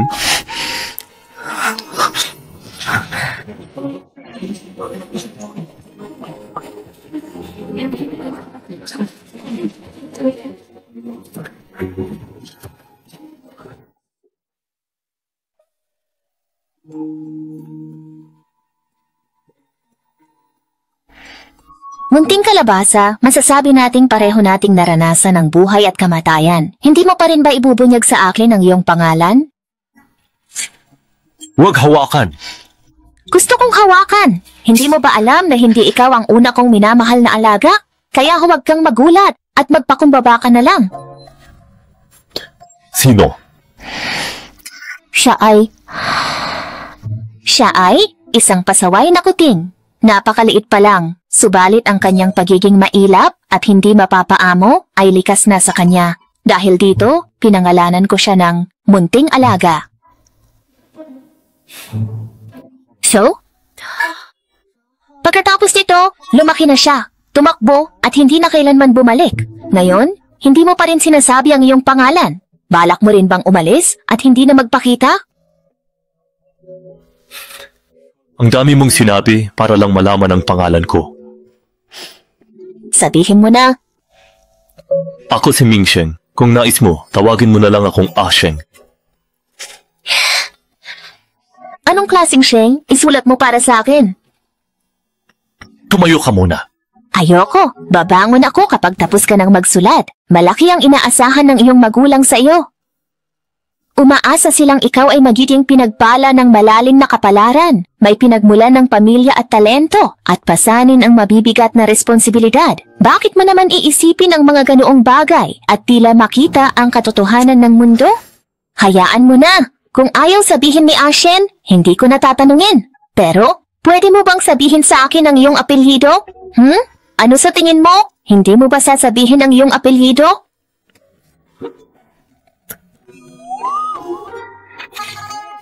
Mengtian, maghintay ka pa ng kaunti. Hindi pa handa ang lahat. Ayos lang, kahit na ikaw pa si Xiao Guaiguai o si Ashen, ang mahalaga sa akin ay ikaw. Dati, dahil sa mga ginawa ko, nadamay at naabala ka. Mula ngayon, aayusin ko ang lahat, poprotektahan kita, at hindi ko hahayaang masaktan ka ulit. Hindi ka naging pabigat.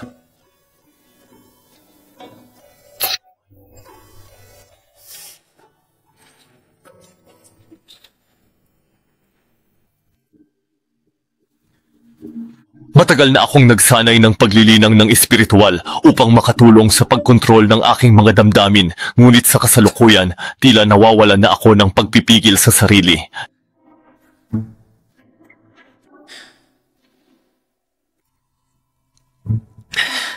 Galing lang ako sa palasyo para tulungan ka. Ba't di mo ako sasalubungin?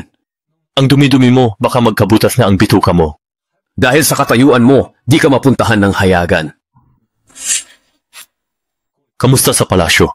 Ang prinsipe ay nakatanggap ng 25 hampas. Pamilya Jiang at prinsipe, pinagmulta ng tig 10,000 ginto, ipadadala sa mansyon ng Wu bukas. Sinaktan ka niya, kulang pa ba ang 25 palo? Naku, sabihin na nating isa pa rin siyang prinsipe. Hindi pa ba sapat ang 25 palo?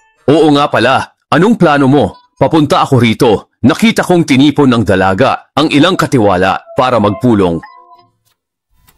Pulong? Base sa karanasan, tiyak na may malaki siyang gagawin ngayon. 3 taon na ang nakalipas, noong una siyang nagpatawag ng pulong, siya ay naging pinakamayaman sa lungsod ng Wuyang. Pagkatapos, sa tuwing siya ay magpapatawag ng pulong, may negosyanteng nalulugi at ang ari-arian nila ay sinasakop niya at nagiging pag-aari ng pamilya Wu. Ang sinapit niya ngayon ay hindi matutumbasan ng bayad pinsala. Gusto niyang malugi ang ikatlong kapatid. Kaya, ang pagpapatawag niya ng pulong na ito ay hindi pangkaraniwan. Ipadala ang 3 lihim na sulat na ito sa pamilya Wang, pamilya Jin at sa aking ina at sabihin sa aking ama't ina na bilisan ang pagpunta. Ngayon, handa na akong makipag-agawan sa kapangyarihan sa aking ikatlong kapatid.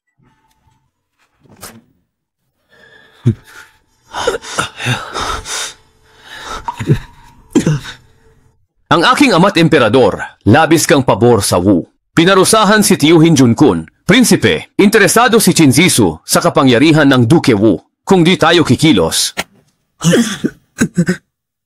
Paalala pa ba mula sa iyo na walang silbi? Kung di mo lang ginalit si Wu Mingtian dahil sa babae sa Jiao Fangxi, di ako mapupunta sa ganito. Kamahalan, patawad. Patay na si Chiang Qi. Bilang lingkod, gagawin ko ang lahat para hindi na magkamali. Bumalik ka at sabihin kay Duke Jiang na si Zisu ay palihim na nagpadala ng sundalo sa kabisera. Ipaalam mo sa Liao na maghanda bilang suporta. Sige.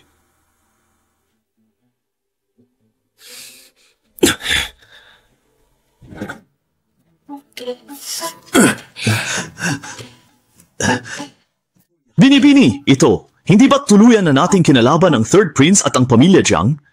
Kung kinalaban, edi kinalaban.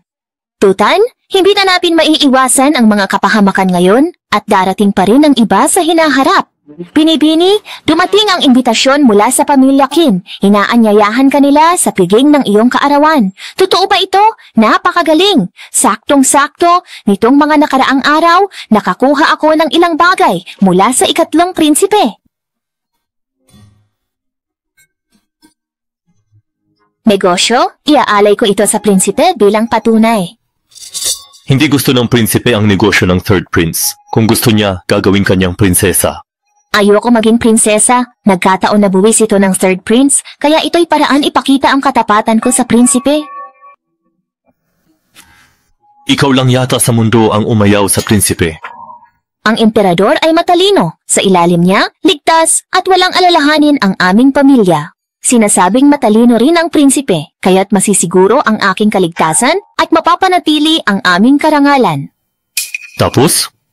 Tapos, protektahan ako ng tatay ko ng 25 taon, ng kuya ko ng isa pang 25 taon, at ng pamangkin ko ng 25 taon pa.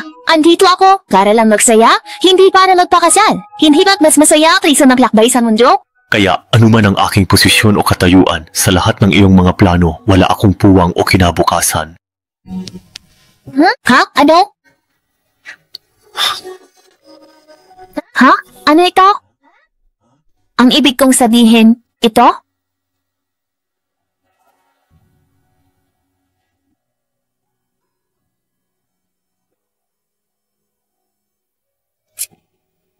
Gaano na siya katagal na ganyan?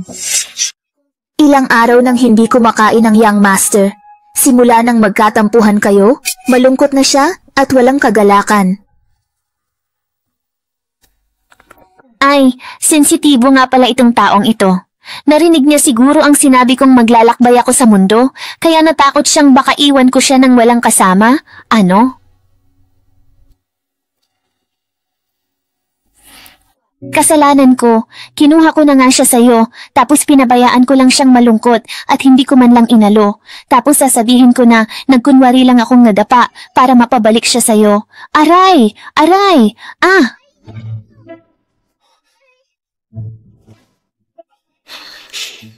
Inaakala mo ba na ako ay isang 3 taong gulang na bata upang tratuhin ng ganyan? Aray ko po! Oh, mahal ko, tulungan mo ako! Naku, ang sakit-sakit nito! Aray! Ah! Ha! Ano ba ito?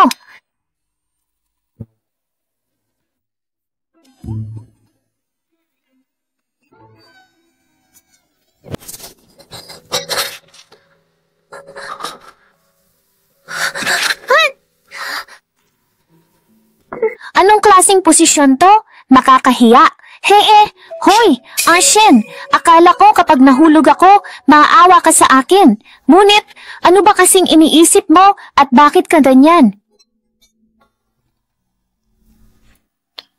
Iniisip ko lang kung totoo ba ang lahat ng mga sinabi mo. Oh. Mahal kita, mamahalin kita habang buhay. Pananagutan ko ang lahat para sa'yo. Maaari mo akong paulit-ulit na tanungin tungkol dito, Ashen.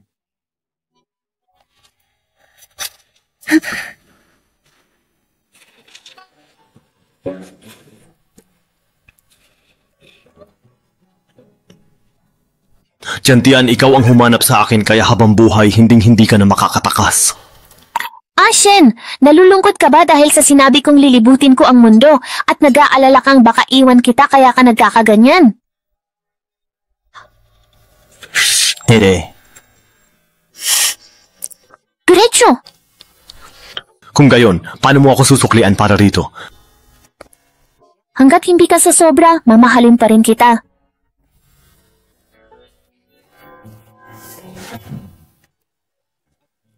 Sige.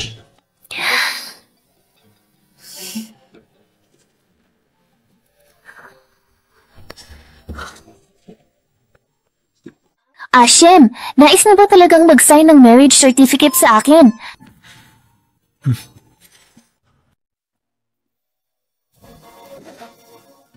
Sige po, ganun ba? Hindi ko pipirmahan ang marriage certificate. Tiyan, gusto ko lang malaman pinaglalaruan mo lang ba ako? Siyempre hindi, Ashen. Di pa rin tapos kasal ko kay Jiang Yuan. Kung pipirmahan ko ang marriage certificate na ito, baka idemanda ako ng pamilya Jiang at mabilanggo. Dahil lang sa Jiang?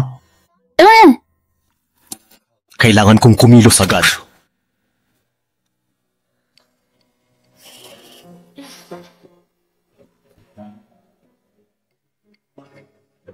Samahan mo ako sa handaan ng pamilya Kim. Pwede ba? Oo naman po. Di ba sabi mo noon, paano kung magustuhan ako ng Crown Prince at gawin akong asawa niya? May naisip na akong paraan. Sa susunod na may magkagusto sa akin, sasabihin ko sa kanila na ang puso ko ay para sa'yo. Okay ba?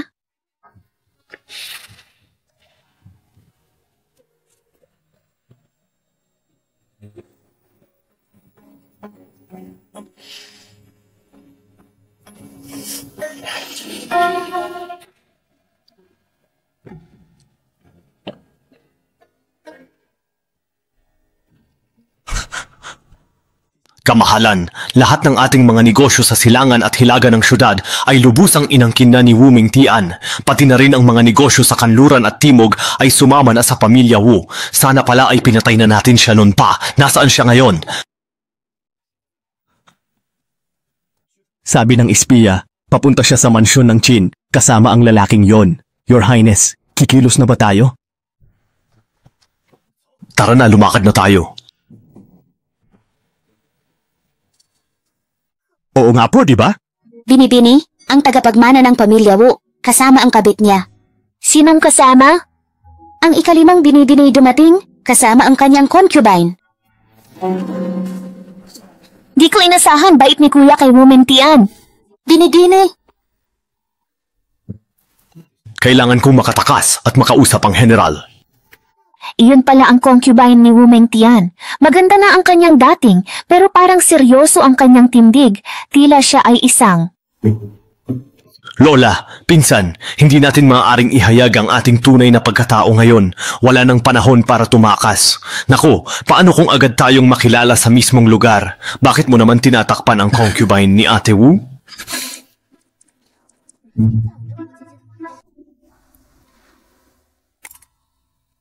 Marangal siyang panauhin, kawalan ng galang ang tawagin siyang concubine. Lumapit ka! Halika rito. Kuya, huwag natin hilain. Kumusta ang Ate Wu? Miss Wu nga talaga siya. Hay nako. Ate Wu, matagal ko nang naririnig na ang ikalimang binibini ang pinakamababang uri. Ngunit ngayon ko lang siya nakita ng personal sa kauna-unahang pagkakataon. Matagal ko nang naririnig na si Miss Wu ay wala ng kontrol. Napakasigla niya. Diba? Bakit kailangan niyang magpakilala para bumati? Ito ang resulta. Hindi ko inakalang gagawin niya yon. Dinidini, anong nangyari? Wala ang young master. Ano? Dinagdagan ko na ang tauhan ko. Kaya di niyo pa rin kayang bantayan ng isang tao? Nagpagaya. Nagkataya? Parusahan ninyo kami. Anong parusa? Nawawala si Ashen. Hanapin niyo siya. Kapag may nangyaring masama, kayo ang sisisihin ko. Bilis! Bilis! Mahal na hari, mahal na reyna, hinahanap ng pamilya Wu ang Crown Prince. Mukhang mahalaga talaga kay Binibining Wu ang ating Shenger. Haha, dumating na pala ang aking anak. Ehem. Nagbibigay galang po, mahal na emperador. Shenger, bilisan mo na at alisin ang belo sa iyong mukha. Shenger, si Tian ba ang nagbawal sa'yo na tanggalin yan? Eh? Sutil, mas mababa ba ang utos ko kaysa sa dalaga? Shenger, sinadya mo ba ang pagdalaw sa inyong mahal na emperador at empress ngayon? Mayroon ka bang mahalagang mensahe? Oo, mayroon po. Para sa akin ba ang liham na ito? Ha?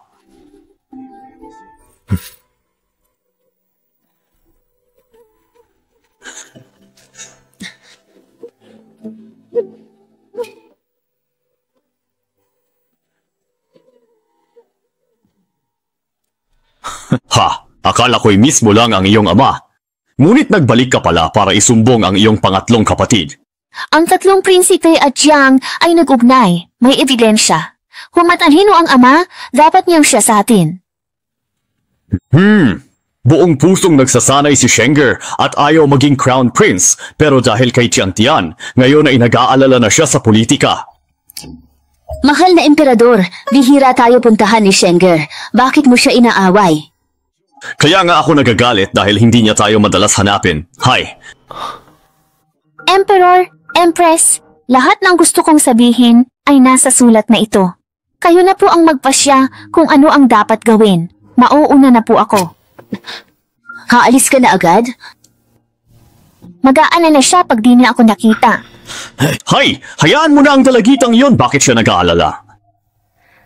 Sige, umalis ka na. Nakita ko si Tiantian, galit na galit dahil hindi kanya makita. Lahat ng lingkod ay nakaluhod. Hay nako, itong batang ito talaga. Ay! Sasang!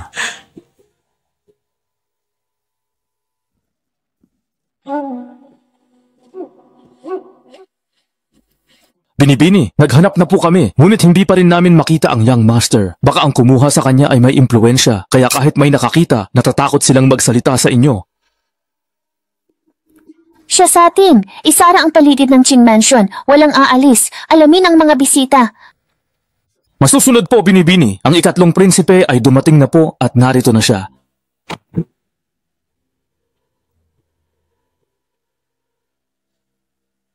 Si Shen ay nasa kamay niya? Binibini, ang aming kamahalan ay nais kayong makausap.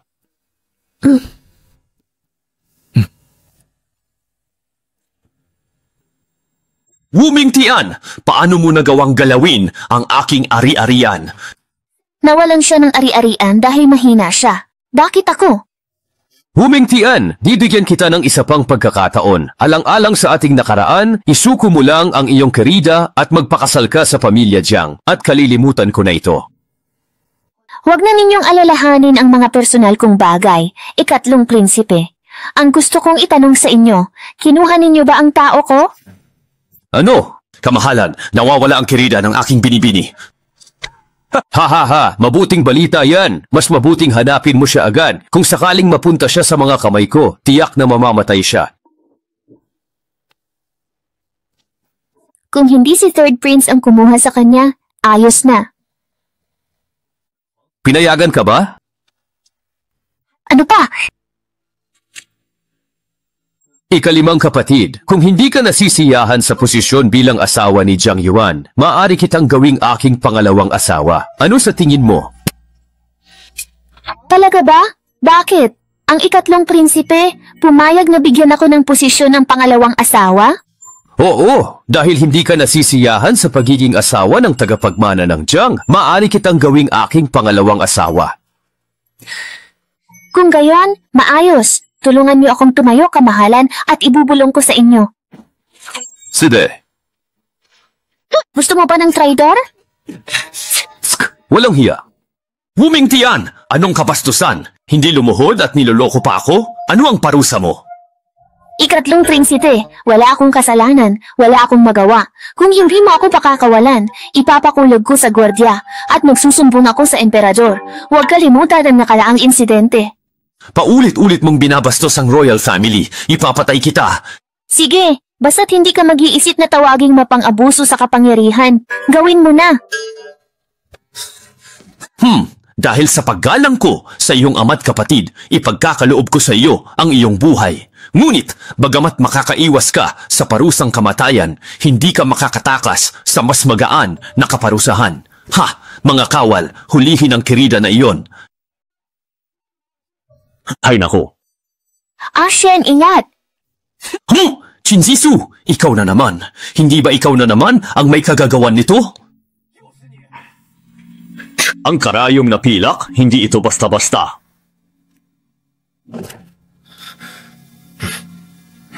Kung ano-ano ang naiisip ko. Third Prince, pananakit ninyo ng tao sa tahanan ko'y labag. Hindi ba? Hamak ka lang na concubine. Isa ka lang namang hamak na concubine, kaya ano kung patayin ka niya? Third Prince! Grabe ang tayabangan mo, ha?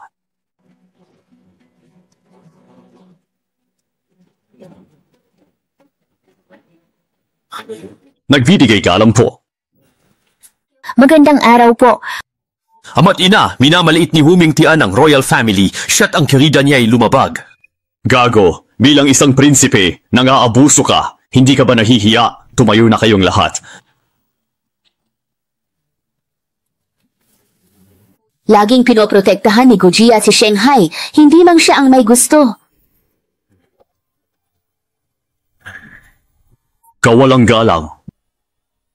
Mahal na emperador, di katanggap-tanggap si Wuming Tian. Ipinahiya niya ang pamilya Jiang, nagpakita pa ng kerida, karapat dapat siyang mamatay, parusahan po siya.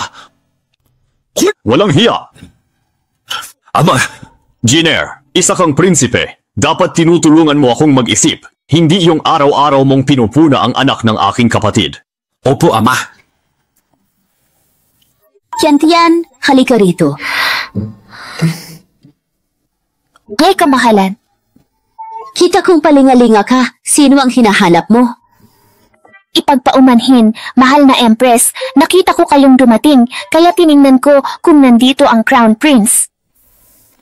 Ang Crown Prince? Tian-Tian, bakit mo naman biglang naitanong ang tungkol sa kanya? Lubha lamang po akong mausisa, mahal na Imperatrice. Ang Crown Prince ay may kinakaharap na problema. Ano? Sino ang makakapigil sa kasalukuyang Crown Prince? Hindi kaya totoo ang mga sabi-sabi na may karamdaman nga siya? At hindi lang direktang masabi ng Imperatrice, kaya sinabi niyang may pinagdadaanan? Talagang nakapagtataka. Kung may sakit ang Crown Prince at hindi siya makakapunta, paanong ang mahal na Imperatrice ay interesado pa rin sa mga nangyayari sa akin? Maliban na lang kung... Mahilig din ba sa chismis ang Imperatrice at Emperador? Tian-Tian, samahan mo muna ako. Ikukwento ko ang mga nakakatuwang ginawa ng Crown Prince noong bata pa. Ano balak ng Reyna? Wala akong balak alamin ang pribadong buhay ng Crown Prince, mausisa lang ako. Tian-Tian, bakit ka kinakabahan? Malapit na ang kasal mo. Gusto kong tulungan kang maghanda, kaya gusto kitang makausap. Kanino po siya ikakasal? Wuming Tian, kailangan mong magpakasal. Mahal na Emperador, Emperatrice, ayoko po kay Jiang Shizi. Kahit ba sa harap ni Ama, susuway ka sa utos. Sinabi ko bang magsalita ka? Ama, si Wuming Tian ay sumuway sa tradisyon, may inililihim na concubine at lumabag sa utos. Bakit hindi ninyo siya pinaparusahan? Ang labis ninyong pagpabor sa amin ay baka makasama sa ibang opisyal. Interesado ka sa usaping korte? Emperador, nagsasabi po ako ng totoo. Oo, ang panganay na anak na babae ng aming pamilya ang dahilan ng lahat ng kaguluhang ito at maraming ulat ang isinumite. Dapat siyang parusahan, Shunhan. Opo, sa ngalan ng langit, ito ang atas ng Emperador. Ang Duke ng Wu ay nagpabaya sa anak, kaya siya ay pagmumultahin ng 5 taon. Ipatupad. Hindi! Ashen! Binibini, pinarusahan ko ang aking pamilya. Sumasang-ayon ka ba sa parusa?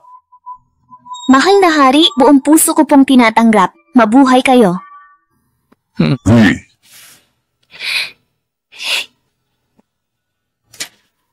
Ama, alam niyong kakampi ng 3 prinsipe ang pamilya Jiang. Bakit niyo kami pinaparusahan? Kaya pala ito ang tinatawag mong concubine na nahanap mo para sa iyong sarili. Kamahalan, siya ang pinili kong ama para sa anak ko. Si Jiang Shizi ay may masamang ugali, hindi karapat-dapat maging ama ng anak ko. Siya ang pinili kong maging ama ng aking anak. Tungkol sa pagpapawalang bisa, wala siyang kasalanan. Kaya, kamahalan, huwag niyo po siyang parusahan. Kaya mo siyang ipagtanggol, ngunit hindi siya ang tipo na basta lang manghuhusga. Shunhan. Opo, Emperor. Sa ngalan ng langit, ito ang Imperial Decree. Ang Duke ng Wu, tapat at makabayan, matagal nang lumaban para sa bansa, haligi ng estado. Bilang gantimpala, iginagawad sa kanya ang 1,000 ektaryang lupain, villa na may hot spring at 1,000 ginto. Ito ang kautusan. Mabuhay ang Emperor! Ang parusa'y mabigat. Galit ang Emperor sa pamilya Jiang at 3 prinsipe, kaya sila ginigipit. Tinatanggap ko ang utos para sa aking ama. Naku! Hindi! Malinaw na ang parusa at gantimpala. Ano pa ang masasabi mo ngayon? Hindi ako nangangahas! Ipinagtatanggol ko lang ang pinsan ko. Kung lahat ng babae ganyan, di ba't kahiya-hiya? Ama, di ba kayo natatakot na baka wala ng karapat-dapat? Sobra ka na. Bilang prinsipe, magulo ang mga gawain mo sa korte at puro ka lang sa usapin ng kababaihan. Bumalik ka at magmuni-muni para sa akin.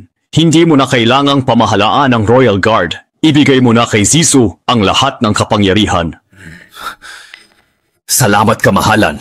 Binawasan ng ama ang kapangyarihan ko sa korte para protektahan kami. Aalis na ako. Teka, kung sakaling gumawa ka pa ng anumang kalokohan sa hinaharap, tatanggalin ko ang iyong balat habang ikaw ay buhay pa. Naiintindihan ko po.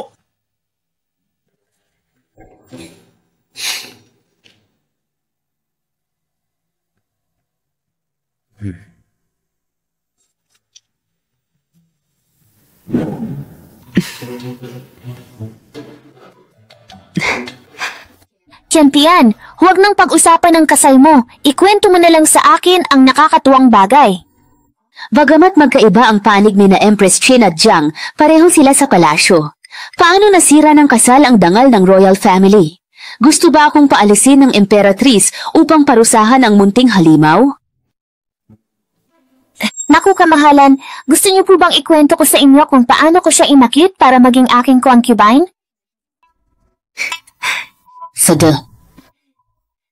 Kung gayon, isasama ko na siya. Mas magiging masaya ang kwentuhan kung nandito ang sangkot. Tiyan, Shen, huwag kang mag-alala. Napakabuti ng Emperatrice. Mukhang masaya nga. Kung gayon, isama mo na ang iyong kasintahan. Salamat kamahalan. Bumalik na sa palasyo. Teka. Tara!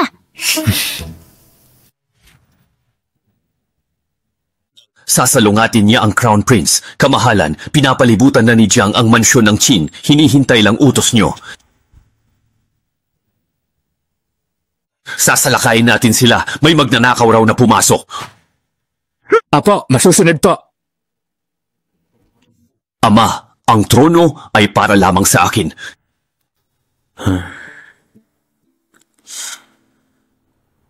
Si Shen ay matalino at may paggalang sa sarili. Hindi siya nakikialam sa politika at gusto lang maging monghe. Si Jin naman ay mukhang interesado sa politika pero mas gusto niyang gumawa ng mga kalokohan.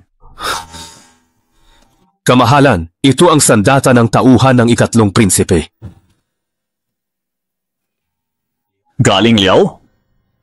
Opo, ang karayom na ito'y may matinding lason. Balak gamitin ng ikatlong prinsipe ito para patayin ang Crown Prince. Kung di ako dumating sa oras, siguro. Kalokohan, isang prinsipe, nakikipagsabwatan sa kaaway at nagbebenta ng bayan at gumagamit pa ng lason para pumatay, Ziso, dakpin agad ang ikatlong prinsipe. Masusunod po. Emperor, huminahon po kayo. Masayang nag-uusap ang Empress at ang aking anak. Gusto niyo rin po bang makinig sa kanilang kwentuhan? Si Shen na walang hangad ay mayroon ng pinapahalagahan. Malayo pa ba ang pag-aasikaso niya sa pamamahala? Mabuti. Hay nako.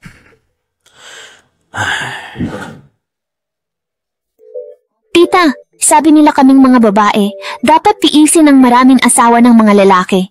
Nung narinig ko yun, bakit? Hindi patas. Kaya nang Jiang na suportahan si Wan, kaya ko rin. Tapos, bakit siya ang itinali mo at hindi ang iba? Kung iba ang nakita mo, itatali mo rin ba? Epe. Tiyan, bakit nga ba ako? Kasi si Ashen ay gwapo. Nang una ko siyang makita, para siyang isang diwata na bumaba mula sa langit. Noong mga panahong iyon, nagpupumilit siyang maging monghe at wala pa siyang asawa o kirida. Isang taong napakalinis at inosente, kaya naisip ko, hindi ba't siya na ang pinakamagandang regalo ng langit para sa akin? Tiyan, gaano ba talaga siya kagwapo? Pwede ko bang makita? Mahal na Empress, patawad. Dahil sobrang lakas ng pamilya Jiang, hindi pwedeng magpakita si Xiao Gua. Baka hindi ko siya maprotektahan. Tiyan, noong ipinanganak ka, nakita kong ang lambing at ganda mo. Bagay na bagay ka sa aking Crown Prince. Ngunit ang iyong ama ay umiyak sa harap ng emperador. Takot na hindi ka mapangalagaan pagkatapos ng kasal, kaya napunta ka sa pamilya Jiang. Empress, bakit niyo po ito binanggit ngayon? Tiyan, kung sakaling kanselahin mo ang kasunduan kay Jiang at ipakasal kita sa Crown Prince, handa ka bang pumayag? Mahal na Emperatrice, ang lingkod ninyo po ay hindi nagnanais na mapangasawa ang Crown Prince. Ang tanging hangad ko lang po ay si Ashen at wala nang iba. Pero hindi malinaw ang pagkatao ng lalaking yan. Tiyan, ibig sabihin ba, kahit ano pa ang katayuan niya, siya pa rin ang pipiliin mo? Kung hindi lamang siya mangluloko, maglilihim, o manlilin lang, at maging kapat sa akin. Ayos lang sa akin na maging kanya.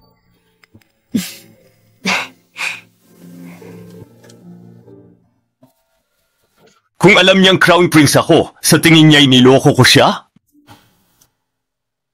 Mahal na Emperador, ang Third Prince at Jiang Yuan ay papalapit na kasama ang kanilang mga sundalo. Umalis po kayo agad. Anong sabi mo?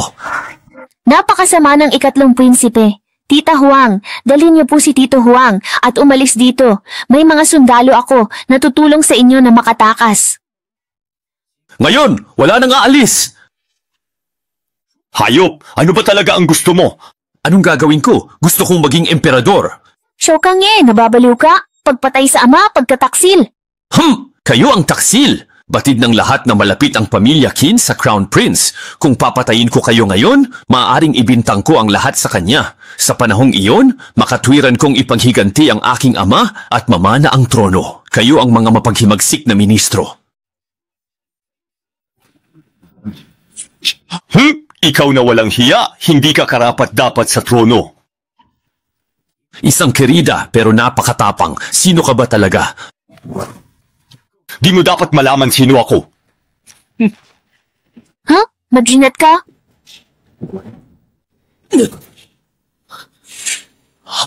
Ano? Tusok kang duwag. Shen, ha. Di ko akalaing ang Crown Prince ay makikipag-alyansa sa pamilya Wu at hindi magdadalawang isip na maging kirida sa aking tahanan. Tunay na napakatuso mo nga. Wu Mingtian, sa iyong katalinuhan ay hindi mo inaasahan na siya pala ang kagalang-galang na Crown Prince. Akala ko ang Crown Prince ay nakatuon lamang sa paglilinang at walang hangad. Hindi ko akalaing ang paglilinang na ito ay isa lamang pagkukunwari upang mapanatili ang kanyang posisyon bilang concubine. Maliit ang tingin ko sa iyo noon. Totoo ba ang lahat ng sinabi niya? Na ang lahat ng ito? Kinano mo? Hindi, Tian, hindi iyan ang iyong iniisip. Talagang mali ang akala mo. Shen! Tian, di kita niloko. Huwag ka nang magsalita. Magtutuos tayo mamaya. Manahimik ka na. Napakawalang palad ninyong magkasintahan. Ngayon, sa iisang pagkakataon, ihahatid ko kayong dalawa sa inyong huling hantungan. Mga gwardiya, siya ba ang taong hinihintay mo? Paano naman nangyari yan?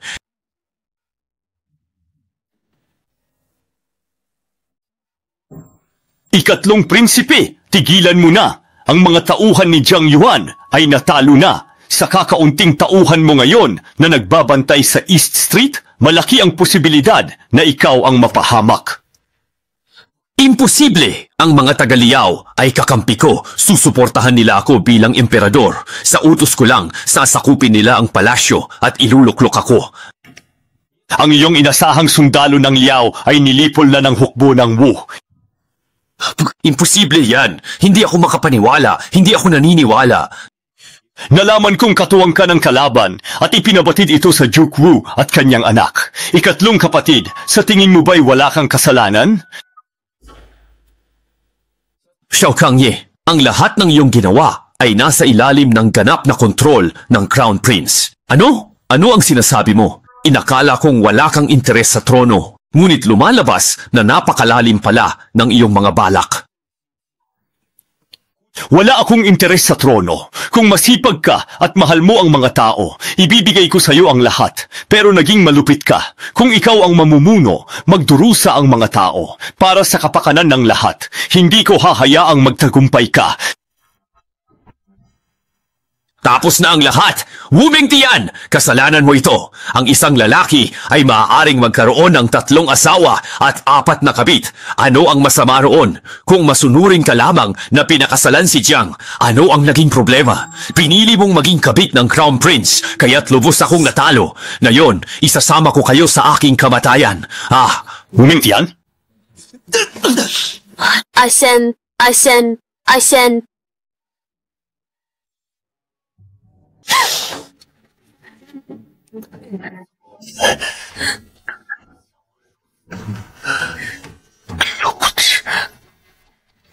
Ang lahat ng ito ay kasalanan ko. Mula nang una kitang makita, handa na akong gawin ito. Ginawa ko ang lahat sa likod mo, sinamantala ang pagkalat mo ng lason, kumilos ng hindi nararapat, at nagtago sa likod mo sa pagnanais na makasama ka. Wala akong sapat na lakas ng loob na sabihin sa iyo ang aking tunay na pagkatao dahil natatakot ako. Ashen, huwag kang magsalita ng ganyan. Baka ayaw mo na sa akin kaya natatakot ako.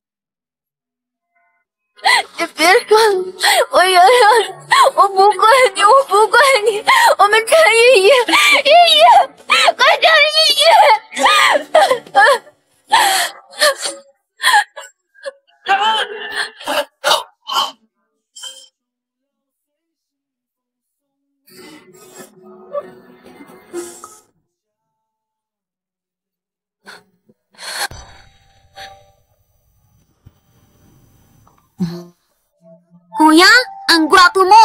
Anong pangalan mo?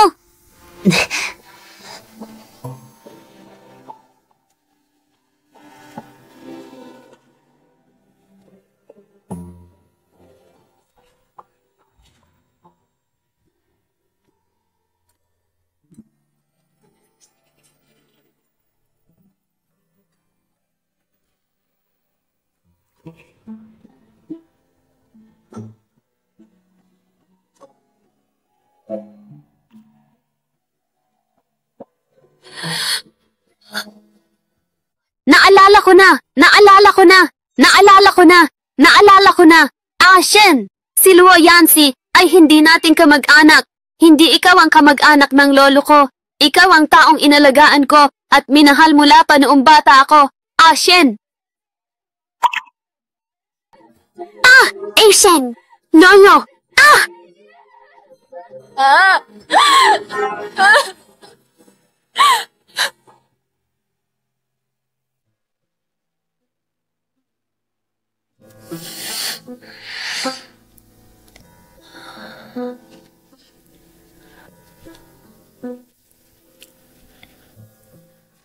Binibini, ang bagong gamot na ito'y ipinagawa ng emperador para sa prinsipe ng korona.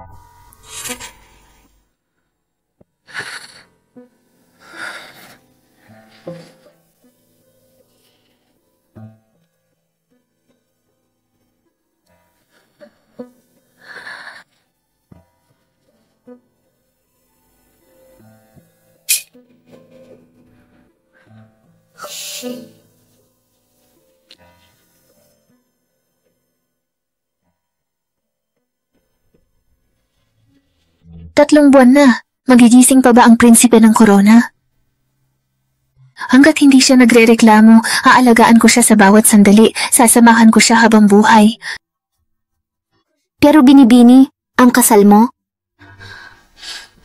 Sa buhay na ito, at sa lahat ng iba pang buhay na darating, ipinapangako ko, hindi na ako kailanman magpapakasal sa iba. Hindi ko na isusuko ang aking puso sa kahit sinong tao bukod sa iyo.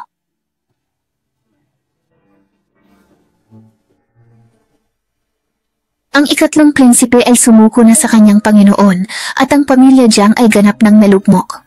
Kaya ang kasunduan ng kasal sa pagitan ko at ng pamilya Jiang ay ipinawalang bisa na rin sa utos ng emperador. Tia, hindi ba't matagal mo nang hinahangad ang isang kasunduan sa kasal?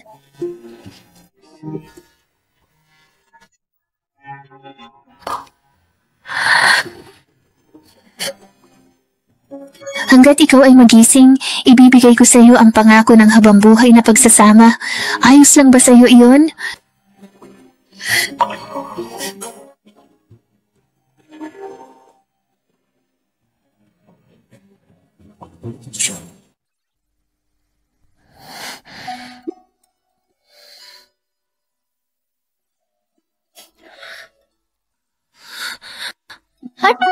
Tia, Dongsheng, nakita mo ba ang tiya?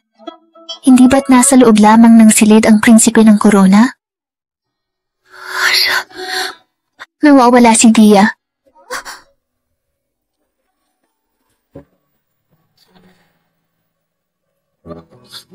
Ano po ang sinasabi ninyo, Binibini?